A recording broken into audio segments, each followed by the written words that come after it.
Hello, everybody, and welcome. You are watching our latest edition of the Mortal Kombat 11 Pro competition. This is Intercontinental EU East first. It'll be EU West later on in the day. My name's Ketchup, joined by Mitsuones. Buddy, it's been a while. Good to have you. Thank you very much. It's been too long, too long. I don't want to do the math, but it's good to have you back or have our combination back. And yeah, this is EU East Week 4. So to a certain extent, this marks the mid-season, if you will. There's only 8 weeks for the pro competition, and we're almost halfway there. Speaking of which, can we take a close look at how this whole season works? The pro competition is subdivided in multiple different sub-regions. We have today the EU East, later on the EU West, of course, the Oceania, which happened, well, for us yesterday or a couple of weeks ago. There you go, the Intercontinental Combat, and of course the Middle East, which was won by Tekken Master. Once again, the top 8 advanced to the regional finals, as the top 8 in today's brackets are fighting for 350 points for the first placer, of course, with $5,000 on the line for Liga Latina and the Intercontinental Combat. For North America, it's going to be 10,000 for North America East and North America West, respectively. A lot to play for, Ketchup. Yes, and it's all funneled through the PS4 tournaments format, which is not just pro competition, but open series as well. An opportunity for pretty much anyone to get involved in the competitive space of online MK11. And you have to simply go to compete.playstation.com. It really is a one-stop shop for open series action, where you have the 4 weeklies and then the monthly finals. We are actually dawning on that final weekly and monthly final of February, so stay tuned for that. And if not, I mean, Pro Competition still has you covered. And got to give a shout out to PS4 Tournaments and Sony, to be honest, because the amount of support they've given the Mortal Kombat community for, at this point, going on almost a year already. You know, we started the open series broadcasts, if memory serves, I think in June, if I'm correct, last year, right after Aftermath came out. And then they were doing the PS4 tournaments off stream before that, even still. They've been going on for a very long time.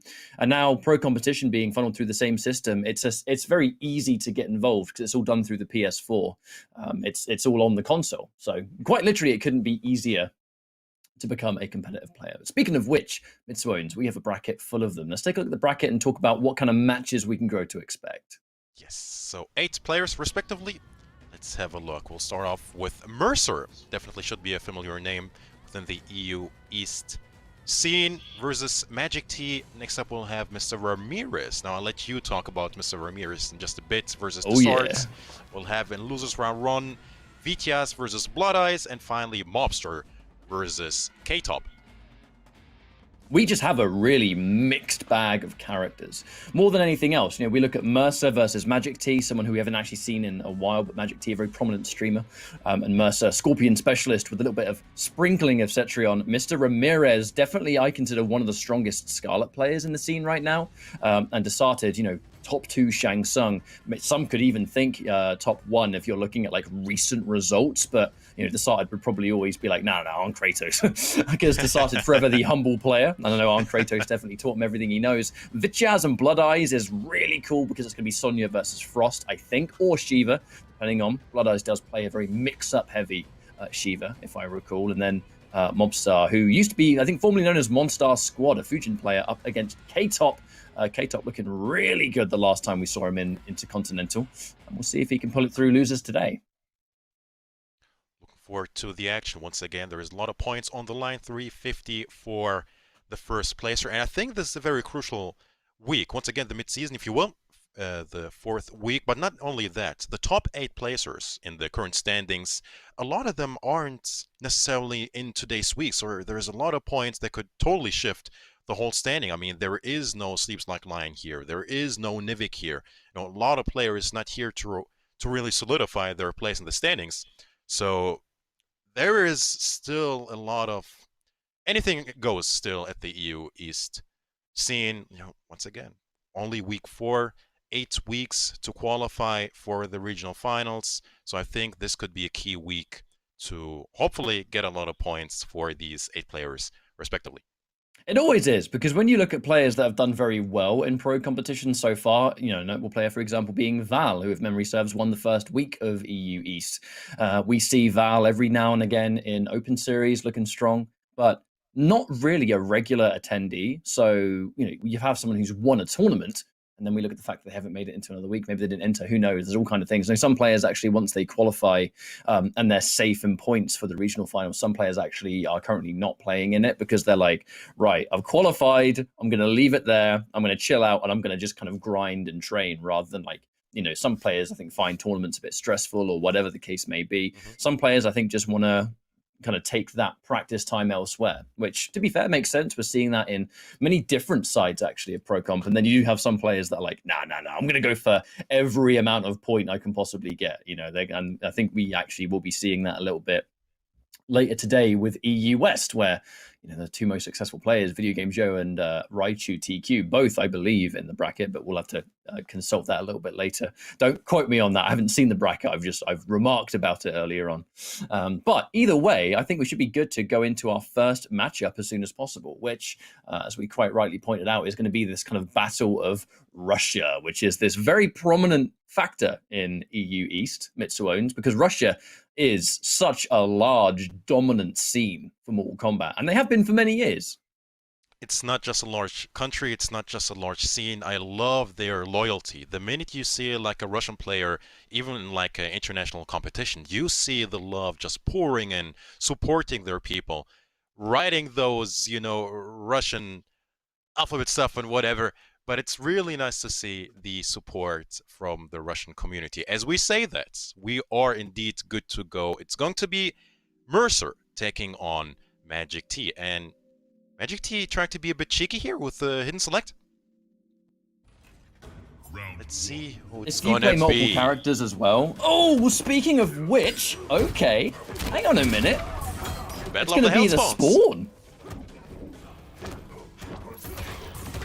Now let's talk about this matchup a little bit. We have to talk about this matchup a little bit, Mitsuones, because Spawn is not really a character that we see very much, and we saw this coming in. Obviously, we're going to have to find out what moves he takes. The charging Hellspawn is one of them, and going in for the instant jump too. Can only assume he has gone in with the air lether glide, otherwise he wouldn't have gone for an instant jump in mid-combo, which is common for Spawn players. You know, so many players, Mitsuone, were like, Spawn in customs, oh, he's going to be really interesting.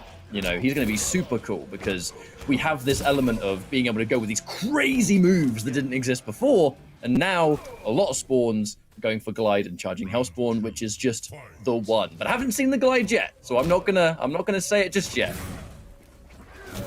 Oh, the way to interrupt that teleport or evade rather. A few pokes. 1-1 staggers. I love the 1-1 staggers though. It just challenges them to press so bad. And the back one is a cheeky little catch afterwards. Sin Blade, of course. Wouldn't be Mercer without it. Ooh, he tried so hard. He really did. That classic Scorpion trick, Mitsuone. You want me to anti-air? Take this teleport, mate. Eat it. Trying to shimmy a bit with the 4-2. Not working. Staying 3 finds its mark. Cheeky sweep. Oh, big jump in. Not gonna matter too much. 1 round apiece here. Mercer answering back. Hang on. Now, I saw in his variation, it talked about round 3. And Hold you know on a what? minute. I think I know why. Okay, easy crushing blows activated. And he hasn't landed a single KB before it. In fact, I think he kind of saves it almost for like that final round. So this is going to be one hell of a win condition character. Don't get hit by basically anything, especially with no breaker. Let's go, Magic Any T. touch could be a what, like 50%? Whoa. Easily 50%. Now wait, Mercer will open him up. He's going to get a full combo on the 1-1-2 knockdown. The second we didn't see glide all game, I was thinking like there's got to be something else. There has to be. Hold on and a he minute, catches though. him. The break. Catch the 4-2. Oh dear. Oh, he could have got a KB from that. Oh dear. He's working for something specifically, waiting for something specifically, but he's running out of time and especially out of life.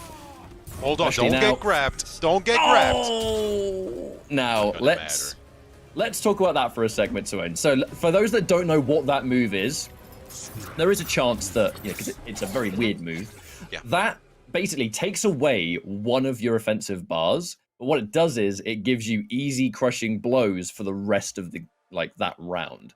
So basically, it limits the damage. You know, it does the damage does get cut for those KBs, but when what you do is you kind of like choose what KBs to use and what combos or punishes or whatever. You don't use them all in one combo because the damage isn't worth it. But if you kind of spread it out a little bit, the absolute like 2-touch kill factor is insane. Unfortunately, didn't get to do it, but I would like to see it again. Yeah, same variation, Mitsuones. I'd love to see it come into effect. It definitely becomes like a combo video, if you will. The soul forfeit, especially like I said, if you don't spend it all at once. That could be definitely a comeback factor for sure. Didn't see too much in game number 1, but maybe now. I mean, I'm for it. Soul forfeit, there you go. So let's see if he can take it to Mercer. That game was not free whatsoever. Game 2. Yeah, I mean, it's just Mercer being Mercer, where he's always kind of been known as this. He has this unusual combination of just really strong Scorpion fundamentals, but the fearlessness as well, and he's going to get a full screen spear. Oh, hang on a minute. Oh! That's a combo I've never seen before. Okay. Well, look, we knew. The thing about that KB is that you have so much time a dash-in Sinblade works meatlessly. I didn't know you had so much time you could do it late and get a down 2. That is insanely cool. 432 bars. Definitely worth it on my end. Hold on a minute. The raw spear! Okay, that's going to be some decent damage. Magic T. This is Spawn. All he has to do is hit one charge, and that's going to be it. Mercer knows that. And there's no bar either. He's in big trouble if he gets caught. Raw fatal blow with the grenade. Throw it out there, mate. Mercer is running out of space to work with, but hey, Scorpion. Need I say more? Teleports out of danger, takes it. It's the Spawn factor. You know, Spawn's biggest weakness really is that he is highly whiff punishable, and a character like Scorpion that can teleport cancel immediately and make any button you have whiff at a range you would otherwise want to do it. That's where it gets a little bit tricky. Now, he spends both bars. I like that factor. You know, when players have that charging Hell Spawn, they really like to spend both because it just gives you such a huge chunk of damage. Alistaggers, lovely tech there from Magic T. Mercer. Not making it easy by any stretch. The meaty jump in, the down 1. Speaking of plus frames, here we go. The challenge. Always a back 3 moment. Yeah, right. Ooh. Always finding its mark. He's trying so hard to open him up. He's just not finding the hit as I say that. Hang on a minute. He has a bar. He has a bar locked in, and it's round 3. But he's at a range where he might get teleported on a read. Or even back to it, I think. Hold on a minute now. Boom. Hello! Do not get hit if you are Mercer here. There's no escape failed, though. That's really important for Scorpion to get that, so good thing. The raw jumping! Mercer, he is going to squirm. Be ready for it. I would squirm too. Oh no, he tried to whip punish that 4-3. It gets a crushing blow instead. Another back 3. Wake up jump is going to get scoured out by Mercer. Full combo, and we get enough hits for the 2-1-2. KBs of his own. Grabbed. This is still doable, Ketchup. Oh, Magic T not able to really land anything. The second he gets this on deck, he just gets rushed down. Ooh, round! Ironically, Mitsuones, ironically, the only character that got crushing blows in that round was Mercer. 2 of them. I mean, that's tragic. That pressure was just something else from Mercer, man. That pressure was something else. All these little pokes, these staggers, the short hops, the back 3s, all of that has yet to be blocked. He was just all over Magic T. Didn't care about that soul forfeit whatsoever. Man, I like that. I'm actually I like this variation that Magic T has. It's just a shame that once he's kind of activated it, he hasn't... I mean, look, I know it's skin deep to say it analysis-wise, but he just hasn't really been able to make that move do anything. Which is weird because, I mean, in theory, the second you activate soul forfeit, that is where things totally change. And it's like, right, now I can, you know, I land a hit, I get crushing blows into whatever next. Because you can truly combo into everything, especially when you've got charging Hellspawn. It's just the second he activates it, it almost seems like it changes his approach. Like, is he almost fishing too hard for that one hit that he's not kind of looking to just earn it the normal way, like he was in the previous rounds. It's a very unusual thing. When the second he popped it, he kind of stopped doing anything, you know? But it will be Noob Saibot now, so not really much to talk about now. Seeing triple, no doubt. I assume it's actually going to be the air teleport, but we'll see. We'll see what he's got. Finally locked, that back 3. Oh, I'm surprised he didn't confirm that forward 3. 2 for 2. And that's the second that forward 4 becomes even a bigger threat. The second you block that back 3. Oh, looks for the jump in, major punish. Unfortunate. And there's no break from Magic T either, so he's going to take massive damage. Looking for the tricky stuff. Sin Blade later on. It's not easy, but Mercer, man, he's making it easy anyway. Match point. Round 2, fight. Or a quick 3-0. At this point, yeah, for sure. Oh dear, this teleport cancel. Magic T really hasn't been able to get anything going. Mercer with this absolute classic Scorpion. And here we go. It is exactly as I expected. Trying to keep things nice and guaranteed. 36, I mean, it's not optimal, but who cares? You need to get damage. You need to get back into this round. You don't want to risk dropping it, because if you drop it, you've just left it all on the table. He's working on it, man.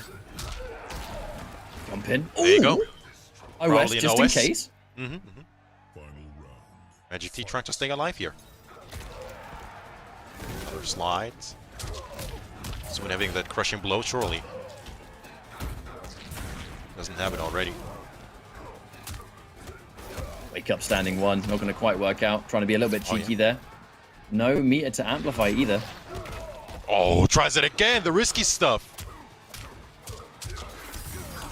Wow, definitely trying to disrespect the frames there, excuse me, is Magic T. Mercer keeping him honest. Oh, and he has enough clones. Enough clones to land that crushing blow. And just like that, actually, he's on the verge of bringing this one back. He gets a game on the board. This change to Noob Saibot could be really important, but wait! He has no meter. Breakaway.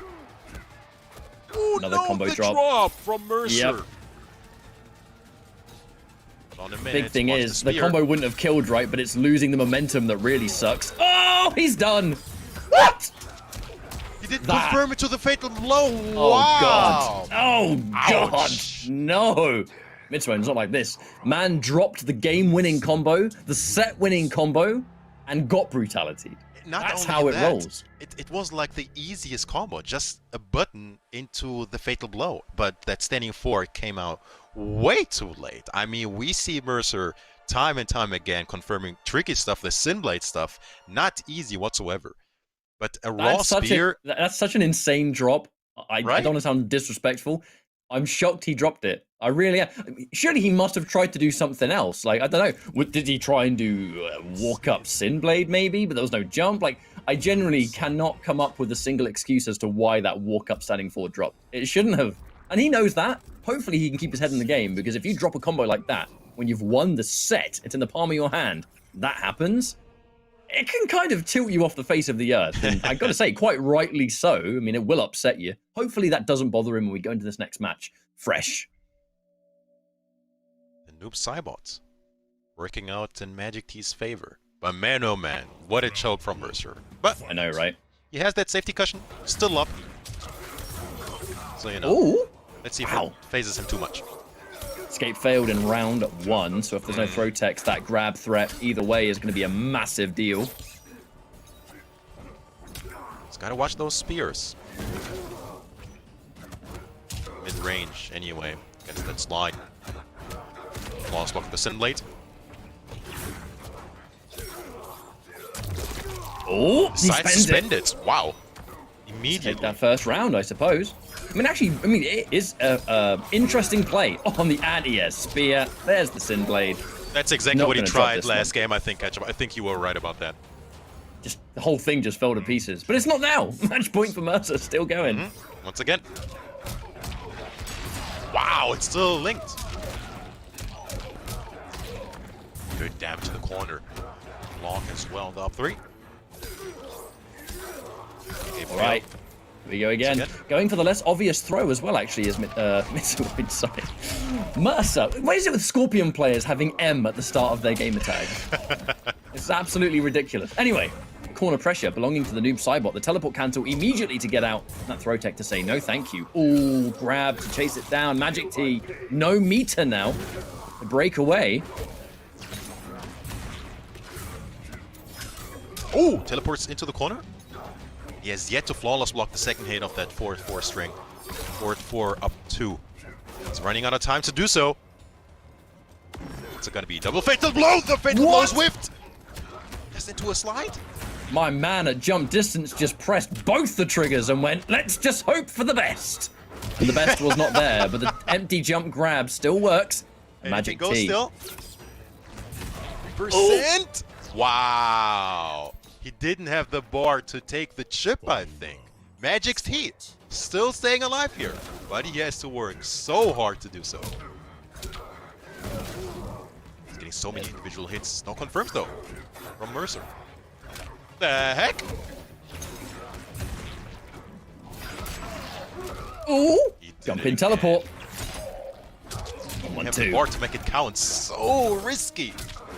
Tries to pick it up afterwards as well. The forward 2 a little bit further reaching, but not quite. The back 1. Oh, into the immediate teleport. Mercer. He's landing so many grabs now that you're almost surprised about it. The 1-1-2 knockdown. Mercer, this is his opportunity to really correct the wrongs. The whiff. Oh! Too late on the whiff punish.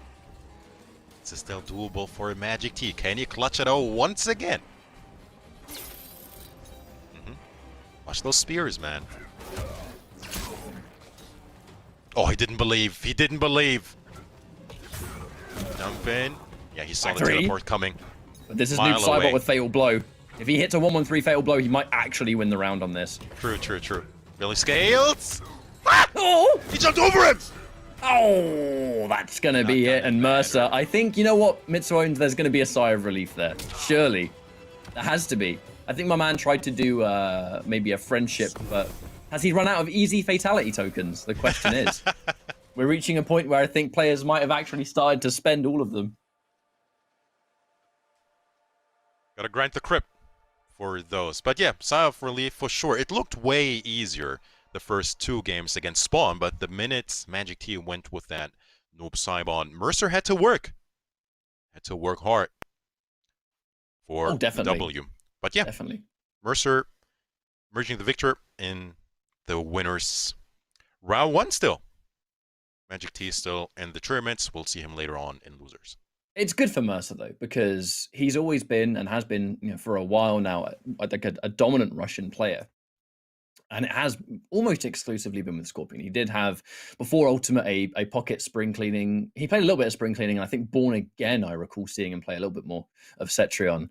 Really kind of when his back was against a wall and almost felt like Scorpion just wasn't working out at the time, so he'd change it. But since Ultimate, he does also play that, you know, the Cetrion variation, which is the Earthquake, the Winds, and the Teleport. But he doesn't use it as much. You know, he still tries to rock things out with the Scorpion, and you almost never see him without Sinblade. He seems to really like that, and clearly works it into his combos to get some really sick conversions. I'm still kind of thinking over that down 2 conversion he did in, I think it was game 1 perhaps, but it's a shame to see the Spawn not do more. It really did seem like in round 3 both times the plan was, all right, we're guaranteed to have 1 round away. That's it. There's no way you're going to win, and I've wasted these. I'm going to now pop Soul Forfeit, and I've got this crazy like deletion factor that just didn't happen at all the way I was hoping we'd see it. But, you know, there's still chance and losers. There's still a chance. It's very unfortunate that he popped it twice and didn't get, not only didn't he get the sequence, he didn't get a single crushing blow. And like you said earlier, the minute he popped it, I think he was trying too hard, fishing for it too hard, and you know, the minute he popped it, I think it went downhill even more for him. But once again, we'll see him in losers, so maybe we'll see his Spawn once again. But for now, let's take a look at the next set, which shall be Mr. Ramirez versus Desorit. So once again, tell us about Mr. Ramirez. I think you're quite familiar with him. Well, I tell you what, before we talk about that, I would like to, as you know, all the support coming in here through Pro Competition, I would like to take this opportunity to thank and shout out Astro Gaming. Because before we get into our next set, I'd like to remind everyone that Astro Gaming is the official audio partner of the MK11 Pro Competition. And if you like what they provide, all their caster audio is provided, shouts to Mortal Kombat as well, you can go to astrogaming.com to find out all the information that you need on their officially licensed PlayStation audio products, of which they are available now. But now we've chatted a little bit about Astro Gaming. Let's talk about Desarted, and let's talk about Mr. Ramirez. Now, this is a matchup that I think once upon a time was very reminiscent of the Open Series days. They would play each other quite a lot, actually. Or at the very least, they would play in the same top 8. I can't quite recall how often they'd go head-to-head. But it is a battle of two specialists. Desarted is absolutely, in my opinion, I think the two best Shang Tsung players in the world both come from Russia. Their names are Arn Kratos and Desarted. I strongly believe that because they've put the most work and time into the character, especially Desarted, who plays in an unorthodox way, I think, not the Shang that you're used to. He doesn't like keep away. He does not like zoning you out. And even some matchups that would normally call for the ground eruption, he has done it sometimes in the past, but he doesn't like it. He'd rather use variations that make more sense to him, and they are the morphs. He likes the Shang Tsung morphs, but because of Ultimate, he doesn't need to take Shapeshifter's training. He'll just choose the 3 morphs that he wants for the match, and that way he keeps the corpse drop, so he actually has more full screen coverage. Mr. Ramirez used to, before Ultimate, we saw a lot of Scarlet that kind of became Sindel, as his Scarlet was kind of falling out of favor, not quite getting the results. But now Ultimate's happened, Scarlet is definitely better because of just being able to give her the combinations that you always wanted, that you couldn't do before. So I'm curious about this one. I'd like to see if this is going to be Scarlet versus Shang Tsung. I think on paper that's what we expect. Let's see what we get in the character select screen. And if you were a betting man, that's it. I think you just hit the jackpot. Exactly what we're getting. Young Shang Tsung as well. That little animation might be foreshadowing. Didn't take a look at the variation, and there you go. Definitely having Reptile, having Smoke, as well as Ermac. This is the morph variation indeed. Now, this is actually a matchup that Desarted has recently been defeated in. Not Mr. Ramirez in particular, it was Makaran. I believe it was a 3-0 in the Open Series, merely a couple of weeks ago. So it definitely seems like a matchup that Scarlet can play and do well in. And I know that Mr. Ramirez equally is focused on this really strong, just neutral-focused Scarlet, which, as Scarlet, you have to be. And let's see now, this full-screen game. But it's the shake you always have to watch out for. But, the punish. And it's a guaranteed 27. I can't believe that does 27%. Basically 28, to be honest with you. Start for him. Zoning straight into the force lift. Probably a OS. Ooh. The whiffs as well, but another catch. Wait a minute. I've hit you once, the 27% unbreakable, and now twice. Desarted has been hit twice, and both of them are unbreakable. And look at the damage he's taken! Punish, not quite there on standing 1. Too far away. The 1-1. Oh, yeah, couldn't take the trade. The sword striking first here. Round 2, fight. Ooh. Oh, big whiff on the 4-2. That forbidden back 1. I'm actually kind of shocked. Well, maybe not. Maybe not. That's why everyone blocks the overhead, to be fair. That is true.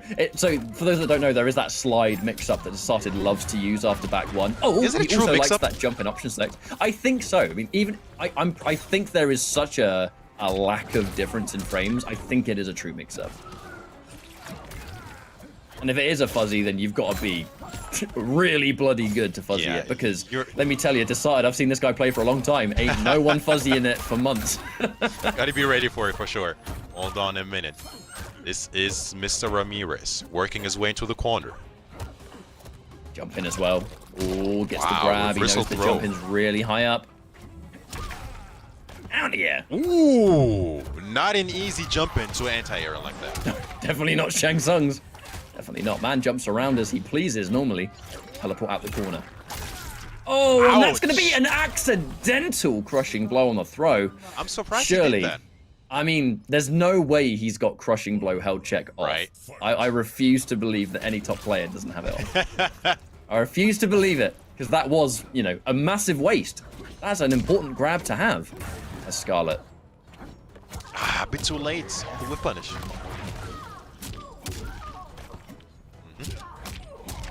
Oh, from downtown with the 4-2. Flips him clean. Unfortunately, in this situation, losing that crushing blow throw is a massive hindrance in this final round. Because he's losing a bunch of life. The kind of, pretty much 30% that you get would have been a game changer, especially in this situation where a comeback is mandatory. Goes for a cheeky teleport, but this time a throw tech. Stuff to keep him alive. For how long? Is that... Ooh! Duck on the high. Nice. Getting those hits. Oh, would have been a great crushing blow right there. That's the teleport in, and yeah, the smart stuff. Just poking his way to victory. Less than 1% for Mr. Ramirez. The Sards ranking first in this game 1. And you touched on that the second he actually got that accidental, for sure, it was an accidental crushing blow on that throw. It was like all went downhill from there. Maybe it really sent a bad message for him, even though he took that second round. I mean, it really messes up. Messed him up, yeah, messed him up a bit. It messes up your flow, doesn't it? Because, I mean, as someone who has done that before in the past, it's like you're going into the next round and you always want to build grabs into your mix-up in some way. And if you've just wasted an opportunity to do pretty much 30% from a single grab as a character who, we've already established, especially now in Ultimate, you land that. I can't quite remember what the string is. I think it's forward 4, but I could be totally wrong. That 2-hit kick into boiling point. It's like 28% unbreakable, right? So you get hit by that and confirm into 28% unbreakable versus a grab in a similar situation that does very similar damage when it KBs. It's a huge, huge advantage, and you've lost it. And you kind of think about that in the middle of the round. You're like, oh man, it really bothers you. But hopefully it doesn't anymore, because this is going to be game 2, and I'm pretty sure Mr. Ramirez has already forgotten about it. Hopefully for him. Standing free with punish. The sword being ready. Ooh, let's go. Up 2. Yes, sir.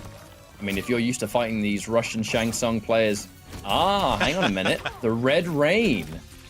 That's an interesting thing that we're starting to see a lot more from Scarlet players recently, Mitsuones. Being able to do extra damage goes a long way. Oh, the cheeky way to dash out of the corner. Beautiful stuff. Trying to keep him at bay. That whip. You jump in and yeah. Fair to say that this is a round. For sure? Ooh. Question mark? Hold on a minute. Yeah, don't speak too soon. This character's got healing, man. There's always a chance. Teleports into the corner. Scaling for the fatal blow. Not gonna matter though. I am nervous that Mr. Ramirez, I know he has a teleport still, but he jumped himself or teleported into the corner against Shang Tsung. That's a scary game to play, and he knows about the flawless block gap as well. And there's really no point breaking that. You have to hold it. Another throw. Get some life back. Jumps the corner. Double down 1. Work against that Shang Tsung stand in 1, but for now, punish on the teleport, but doesn't commit. This one's going to be a confirmed one. Another down 2. Just not this blocking. time he breaks. Ooh, down 2. Nothing afterwards. That was a really high down 2.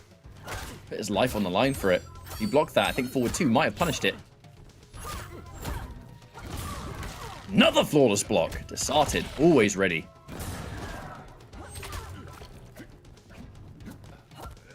No whiff punish. Did he jump and punch? Jump.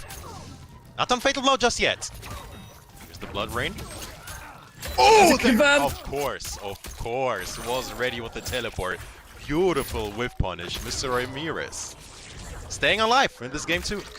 An important fatal blow to use, completely guaranteed. There's nothing you can do about it. Not that he could anyway, there was no breakaway, but even if he did, it would have been totally redundant. And an opportunity for Mr. Ramirez to bring himself back into this match. I'm not particularly sure that short hop was intentional. However, that's going to be a confirm from Desarted all the same. Another breaker. And in this situation, ready for the anti-air again. You're in the corner against Shang Tsung, you know he's going to jump. Oh, speaking of which. Ow, ow, ow. That's a lot of damage. Speaking of damage. By Mr. Ramirez. Trying to work his way in the corner. As I say that, there's a teleport. There's disposal. That high up jump kick. I'm pretty sure that was a flawless block attempt. That standing 2. That jump in. Something that Desarted known for. But a chance to really bring this one back. Doesn't commit to the unsafe string. Good call. Watch Not for want to throw it away. Smoke shake though. Oh! Another. Oh, the empty short of the cheeky stuff from Mr. Ramirez. Love it. Takes us to 1 apiece. But this is an interesting situation for me, and it's a matchup that Desarted has. Like I've said, he's had to play some really top-level Scarlet anyway, previously. A few weeks ago, he had to fight Makaran, and it was very similar. But he looked a little bit more lost in that matchup. I think there were less flawless blocks and less interruptions and stuff like that. A big game changer here for Mr. Ramirez, even though it looks like Desarted has kind of done his homework since. I don't think he kind of labbed Scarlet a bit since then. Must have done. It looks like it anyway. The jump-ins, which are being anti-aired by a down 2 almost every time. I'm not used to seeing that. Shang Tsung is a character that has pretty much the best jump kick in the game. Fair to You're say. not used to seeing uppercuts beat it, but right now, we are. So there we are with that one. Consistently as well, Ketchup. Definitely wasn't a fluke. He's getting those early down 2s, and it's almost surprising that he's not risking to get anything after that, because they're really, really high. But opts to be safe with it. Satisfied with just the down 2. I mean, I'd be as well against Shang Tsung. Jump 3. Here we go, though. Match number 3, 1 apiece.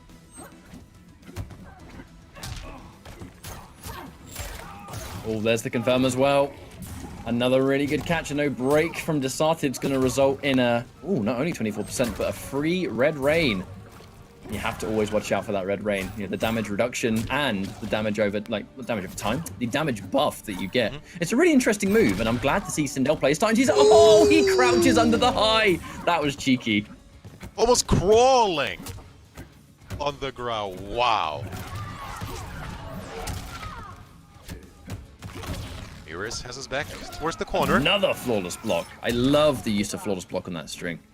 Even without the up 2, still keeping it ready. Tries to anti-air this time. Oh!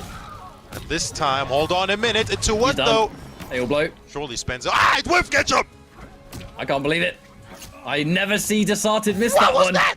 He never misses it, man. Well, he does now, I guess. I cursed. But either way. Oh, no. What a comeback, man. A round that should have been Desarted's. A combo drop that we almost never see from him. Broad daylight robbery. Mr. Ramirez is taking that one. Good block on the 1-1. Backwards movement, Mr. Ramirez making it work. And the trip guard, Desarted. Using the break. Ooh, spacing out that overhead. Good check with the down 1 from that range. Hold on a minute. This is gonna hurt. Life is melting away. The blood rain is active. Gonna do less damage, though. It still does less damage than you would think. And the grab, good again. More importantly, for the range that is granted. Surely opts to zone. Oh! We want that slide. Reptile in the house. Yo, the pushback on that down 2. Chases it down. I don't know if you wanted that, Ketchup. I don't know if you wanted Another that. drop! Mitsu owns Desarted is dropping everything. Spaghetti all over the floor. Oh, gets a good call out on the break. Afterwards. Is it gonna matter? No. Oh, no! Where did it go? There it is. Ugh. That is That's such a a beauty. that's a Mortal Kombat 4 Shinnok fatality right there. That's what that is. That's a beauty. I don't think I've ever seen that before. I mean, the second it was squeezing him, you know what's going to happen next. You just know. But man, those drops, Ketchup. Those drops. There's no getting around it, Mitsuones. The execution from Desarted has been uncharacteristically shaky. It was down to round 1, the drop of the fatal blow, which is, you know, something that he never drops anyway. And then we look at the round 2. He gets a corner combo. I mean, he could have technically counter hit forward 2'd there, but the reason he doesn't in the corner is because his combo does more damage and he keeps the crushing blow, right? So he just does the combo. Dropped the 1-1. It's like, that is a lot of damage left on the table and Shang's opportunity to go in again. It's a huge hindrance. So I think not surprising that this art sticks with the Shang Tsung pick. Variation change as well. I mean, he just needs to tighten things up a bit, and I think he'll should be fine. Oh, no breaker though. Already using 1 bar of defense is going to have to hold that boiling point. God, it does so much damage. Standing 3, an air-to-air. Ermac, all right, free 25%. Bang. Oh, wants to capitalize a little bit extra. Back 3. Oh, didn't commit though. I think he's respecting the flawless blocks from Mr. Ramirez because he has been catching all of it. Oh, active frames. Ermac lift never change, baby. Mix. There it is again, 2 for 2. And I think we kind of jinxed it, man. Those down 2s not working out anymore for Mr. Ramirez. That's why I was surprised to see them working as often as they do, because it is a major risk. Shang Tsung hits a jump 3 with Ermac lift. Like, any lift leads into that down 2. 19% just by getting caught by, just a wayward button or a wayward Ermac lift. The air-to-air jump kick into Ermac lift does about 25% every time. It's really strong. Knowledge. Short top. Classic zoning wars here. Who's teleporting first? Who's shaking first? Started not flawless blocking that one. Sometimes it's hard to tell whether it was a mistake or whether he's just trying to stay a little bit safe, to be honest with you. Lovely throw tech. Oh, and that's a confirm. No point breaking the down 2. Mr. Ramirez knows that. Trying to challenge. Oh, you're done. Wow. Man, that first lift seems to cover a lot of options. Oh yeah, it really does. It's active. There's so many moving parts that makes the Ermac lift as good as it is. Like, even without, so the main use that Desarted uses the Ermac lift is that he is a self-admitted, look, I'm a jumper. I jump. It's a part of my game plan. I jump kick with Shang Tsung. Like, what are you going to do about it? Because look, it's a really good button. So you may as well work it into your game plan. Now, the reason he does that, Ermac lift option select. If you do that jump in option select, where for those that don't know, many patches ago, the kind of jump in game was a bit adjusted, where basically the TLDR now is that because of the mechanical changes, when you jump kick and do a special move, granted, if the special move can't be done in the air, if the jump kick lands on hit, the special move comes out the second you land, right? But if they block, nothing happens. It's just a way a change was made, and that was a knock-on effect, which now means that if you jump kick with Shang Tsung and do the Ermac lift after the jump kick, while you're in the air, on block, nothing happens in your plus. On hit, Ermac lift comes out, and you get 25% at least. Like, it's a really strong option select that Desarted never misses. So 2 apiece here. Who's moving into... Oh, block late! Ouch! Oh no, you rarely see that crushing blow. The forbidden. The absolute forbidden. Block late Ermac crushing blow. Alright. Boiling point. Red rain. Once more. Oh, did you see the chip on that? When you're standing in that, the chip damage on a single tentacle was like 3%. Oh, look at it! Oh! Punish! Ah! Finally ready for the reptile slide. And we're standing in the red rain for that. Not that it was needed to win the round, but it'll be a match point for Mr. Ramirez. Hold on a minute. It's the answer from Desart. Early breakaway. This is good news for Mr. Ramirez. Tries to interrupt. Actually, a really good trade, I gotta say. Not bad at all. He's trying to cover that space. Hold on a minute. Is there with the punish? Yes. There is a breaker for Mr. Ramirez that isn't going to get used. Happy to hold the damage, use the defensive bar a little bit later if needed. Being able to wake up, perhaps. Full screen game. Be a last round situation catch up. I feel maybe. Pushing towards the corner. Oh, the whip punish though. No breaker. And now it's pointless to break. But I think he was worried about it, perhaps. Didn't want to risk it. Heal. And now we're not only even, but he's taken the lead. The punish though. Was waiting for it. 25%. Scarlet has fatal blow and heal. No, it's taken the fatal blow away. Never mind. That is. I don't know if that is working in his favor actually. That's gonna hurt. Ooh. Oh, 16% grab. Thank you, Red Rain. 9% left. 7% left. Hold on a minute. He can't take a lot of more of those tentacles. Not gonna matter. Catches him off guard. Mr. Ramirez taking it over Desart. No final round whatsoever. Into a friendship, of course. She's going to paint a picture of Shang Tsung's jump 3. Look. Oh, Whatever never you mind. eat. Never mind. Fine art, all the same. Game over. But Mr. Ramirez, really happy to see him sticking out with the. Let me just. What? There we go. I should be a bit more centered now. I should be a little bit more centered now. Adjustment on the fly. How about that? But I mean, yeah, the Scarlet was looking really good and continues to. And I think that Scarlet is a character that doesn't really get talked about very much because, like, the specialists have used Ultimate to just take their hard work with the character, and they're kind of, no pun intended, they're amplifying that, aren't they? I mean, even in hindsight, how much do those drops hurt, man?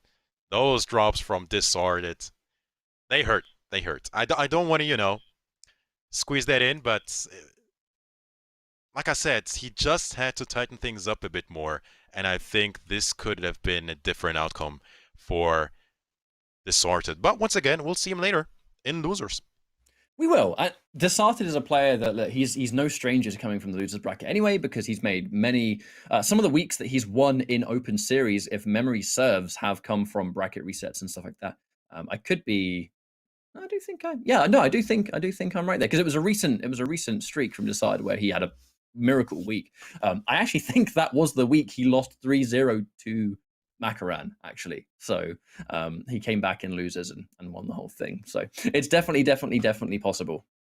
But before we get into our next matchup, let's talk a little bit more about the PS4 tournaments, because that's what you're watching right now. This is what everything is being funneled through: the Open Series, the Pro Competition, whether it's Liga Latina, North America, Intercontinental. Everything is found at compete.playstation.com. It's done through the system, the console. I've said it so many times, Mitsuones couldn't be easier, because you turn your console on, you sign up for a tournament, the console tells you your tournament's coming up, it sets the game up for you, and you play in it, and then you make top 8. It's quite interesting how different things worked. Even what, 3 years ago, 4 years ago, not too long ago. It's you had to chat with the opponent and the gamer tag and whatever. It's really easy. I think it even submits the score for you. You don't have to do that, so you don't have to post a screenshot or a proof that you won and all of that. I think it's way easier, way less stressful, and it's a way to spend your Saturday or Sunday evening. Now, we are going to be jumping into the losers bracket. So this is where we start to have players that have still made it into the top 8, but they had to work a little bit harder because they were taken out in winner's side and still made it through. But this is elimination territory. Now, Vichaz and Blood Eyes. This is Vichaz. I'm sure they both play multiple characters because we've seen it, but Vichaz, a really good Sonya. Really good Sonya. And this is, the matchup that I thought we would see. Frost versus Sonya. The question is, Mitsuones, what was this variation? Did we see that kind of counter-zoning barrier that Blood Eye seems to really like? Let's find out. Sonya, huh? Been a while. Ever since we've seen her in a trailer, I think. And the carving. Yeah. But it makes sense. You're going up against Sonya, and the energy ring is a massive part of her footsies, and the carving just eliminates that, doesn't it? So we'll see how this one goes, but don't underestimate Vichaz. Man is no joke. Oh, the movie skin as well. I deserve your respect. Whatever, you do nothing, bitch. Oh. Oh! Round 1. That was All a really mean response. Let's go. It's Let's getting go. personal. Blood Eyes versus Vichaz. Here we go. Losers round 1. Someone's gotta go home. Or stay home. You get the idea.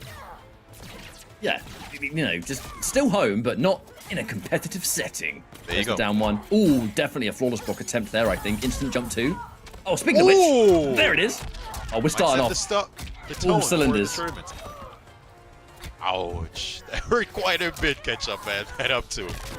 Actually, you don't see that a lot from Sonya players. The back 1 stagger into grab. You do a back 1, you know they're blocking afterwards. If they've had to hold the back 1, they're not going to challenge that. Not in the corner. But I will be around anyway. Vichaz. Here we go. I said, don't underestimate him, man. Rocking that movie skin as well, always, Vichaz.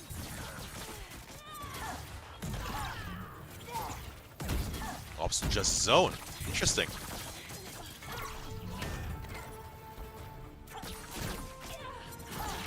And you will so far, as long as you've got the life lead. If you have the life lead and you have the Glacier carving, it's going to really force Vityaz to spend meter on that amplified energy ring. Which means you won't have meter to cancel up close. Yeah, it's working, man. He's trying to get that life lead back. And he's in. Confirm. Good back one confirm. Definitely seemed a little bit to me like he was waiting for maybe a breakaway. Didn't want to overcommit. Can't quite remember. I think Frost has got some late break situations where you can punish her. I think it's mostly with a spin. That's something you have to watch out for and respect. And speaking of, not only is it the round, but Vityaz back to the corner. But plenty of meter to maybe get out. Oh, the jump in. Nothing afterwards. Hold on a minute. Flip. Oh, so good. Beautiful up two. No breakaway for Blood Eyes. Short top. Empty short top. Drone drop whiffs and he's looking for it. Oh, no amp. The auger doesn't quite connect. This corner pressure from Frost. Ooh! Almost there with the whip punish. She just has this magic range, man. Look at the screen she controls. And the breaker. Ouch. Hurt quite a bit. No breakaway available. Meaty. Perfectly timed. Man, Blood that Eyes. back two is being such a pain in the neck Oh. for Vityaz. And the jump in to seal the deal. What a back and forth. This game one. I will be. It's great to see the Blood Eyes.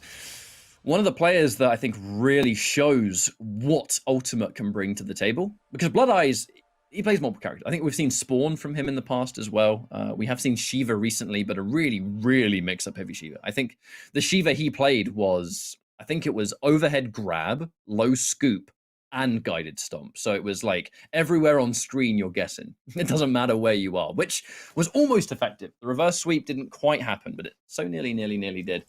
However, I think that the Frost really has been where Blood Eyes has always shined. And it's his ability to pick these multiple variations for the matchup. I think a Sui Frazier, Noob Cybot, I think is very comparable to someone that just loves the character and just does their homework to make it so, look, if I can play my favorite, I will play my favorite. Let's see how things go in this second game. I think it's the same stage as well. And I think, Ketchup, we didn't even talk about that. This is actually a very important set for both of them. Vityaz currently 7th with 300 points. Blood Eyes 9th with 210 points. So both not solidified whatsoever for the regional finals. This is an important set to gain some points. Oh yeah, and I mean, let's just not forget the fact that this is elimination territory, so there's no second chances. That first tournament life was already spent before top 8 even began, and the jump in, another flawless block. Vityaz saying, do not jump into me. Ready to answer back, but now trying to poke forward. Frost, she has range, but she hasn't got the speed, something that she will struggle with here. Vityaz, flip, still going to be enough damage. Okay. It's the same round over and over again. It's almost like a flashback from game one. Very dominant start from Vityaz. Let's see how it works in the second round this time around. Yeah, that's how the second round started as well, with a lot of zoning from Blood Eyes. Oh, uses the close drone drop just in case you try and jump in, maybe. Blood Eyes. Oh, speaking of jump in, Speaking of which, another perfectly timed one. And yeah, the down 3. Yeah, of course. Bit too high Such up a for good the tool. auger. Oh, no! Wonderful block on the overhead. Feel like shades of game 1, honestly. A dominant win from Vityaz in round 1, and Blood Eyes fighting back pretty much straight away. But there's the trip Hold on a guard. minute, though. There's the Back one trip breaker. guard.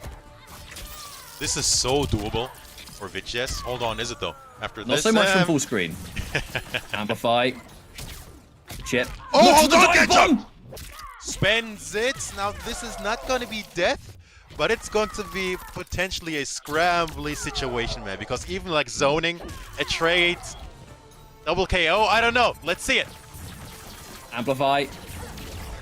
Oh, not able to jump in, and that's going to be the game. Vityaz.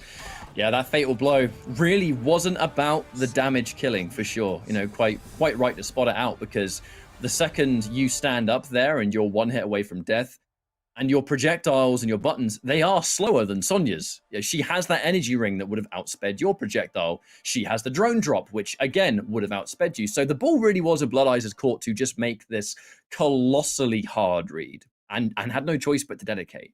It's one of those situations where you have to do something because if you sit and do nothing, you're going to get chipped out and die anyway. So, made her cool, wasn't the right one, but it was against him anyway. That was almost checkmate, to be honest with you. That was a beautiful comeback from Vichas, man.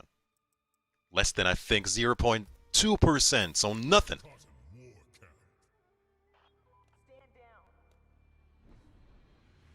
So one apiece in this losers round one. A lot of points on the line, especially between these two fighters. Let's see who comes out on top.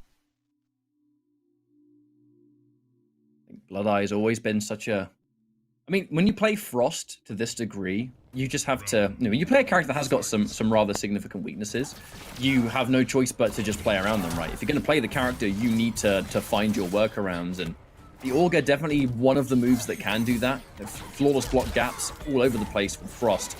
The second she has the Augur, it can somewhat plug a couple of them. However, there's the full combo now from Vichas. That's going to really hurt. Sonya in the corner. Ow. Oh, the wake up buttons. And hang on a minute. Doesn't matter. He's got a different attack. He has the stun. Even another skin. He changed it, yeah. Yeah, he's changed the carving. But that's a confirm again. Vichas finds the opening. Yeah, we're talking about the variation here. Pretty sure this one is Dive Bomb, Augur, and the Grounded Stun, which is going to give her all kinds of different conversions, actually. We'll see if it works out. Almost did, but that 1-3-4 into Fatal Blow had other plans with Vichas, one round away from being 2-1 up here in loser's bracket.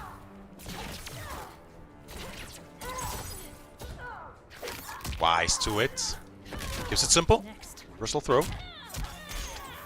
And do not jump on me. Both are being very good with the anti-airs. Next is turn with the 4-3. Another one.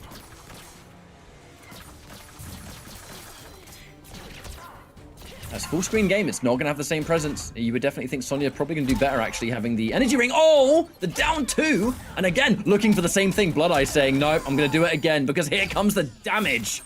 And actually just going into Fatal Blow straight Shades away. of last game, man.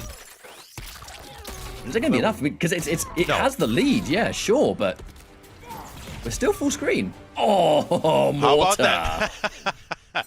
All it took was one bomb. All round apiece here. He's getting the lead.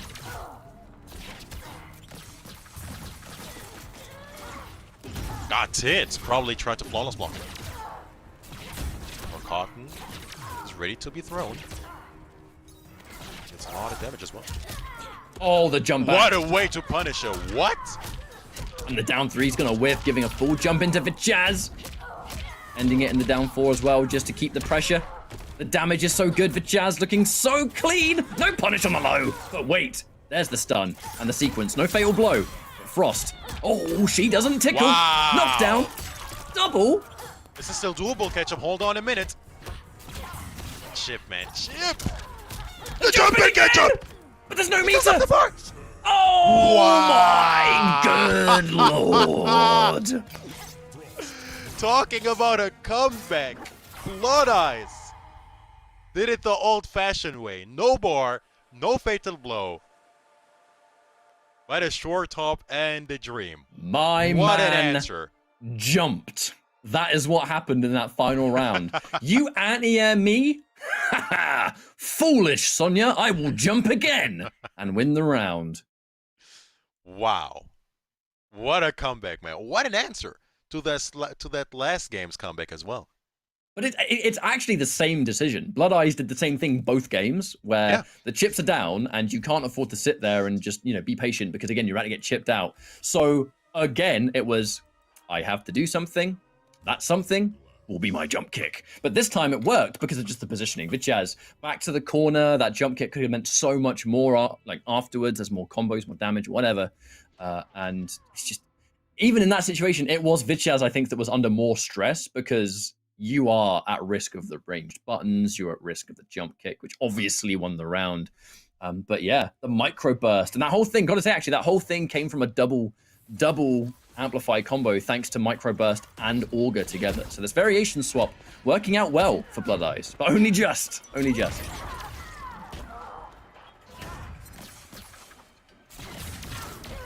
So zoning to start. Fourth match.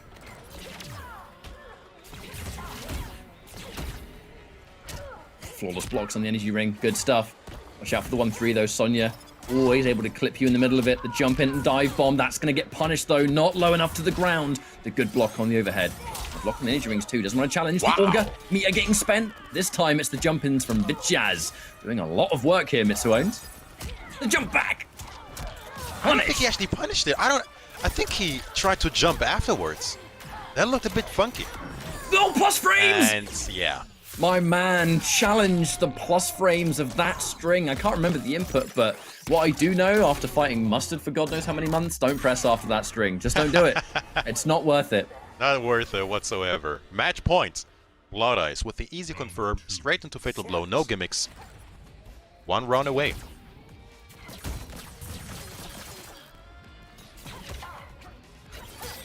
Vichaz, another trip guard, but this time it's counter hit. There's no break. There's no point breaking it now. Vichaz, no choice but to just hold everything that comes afterwards. Trying to poke his way out. Does manage, but it's the down 2. Oh. Interruption though.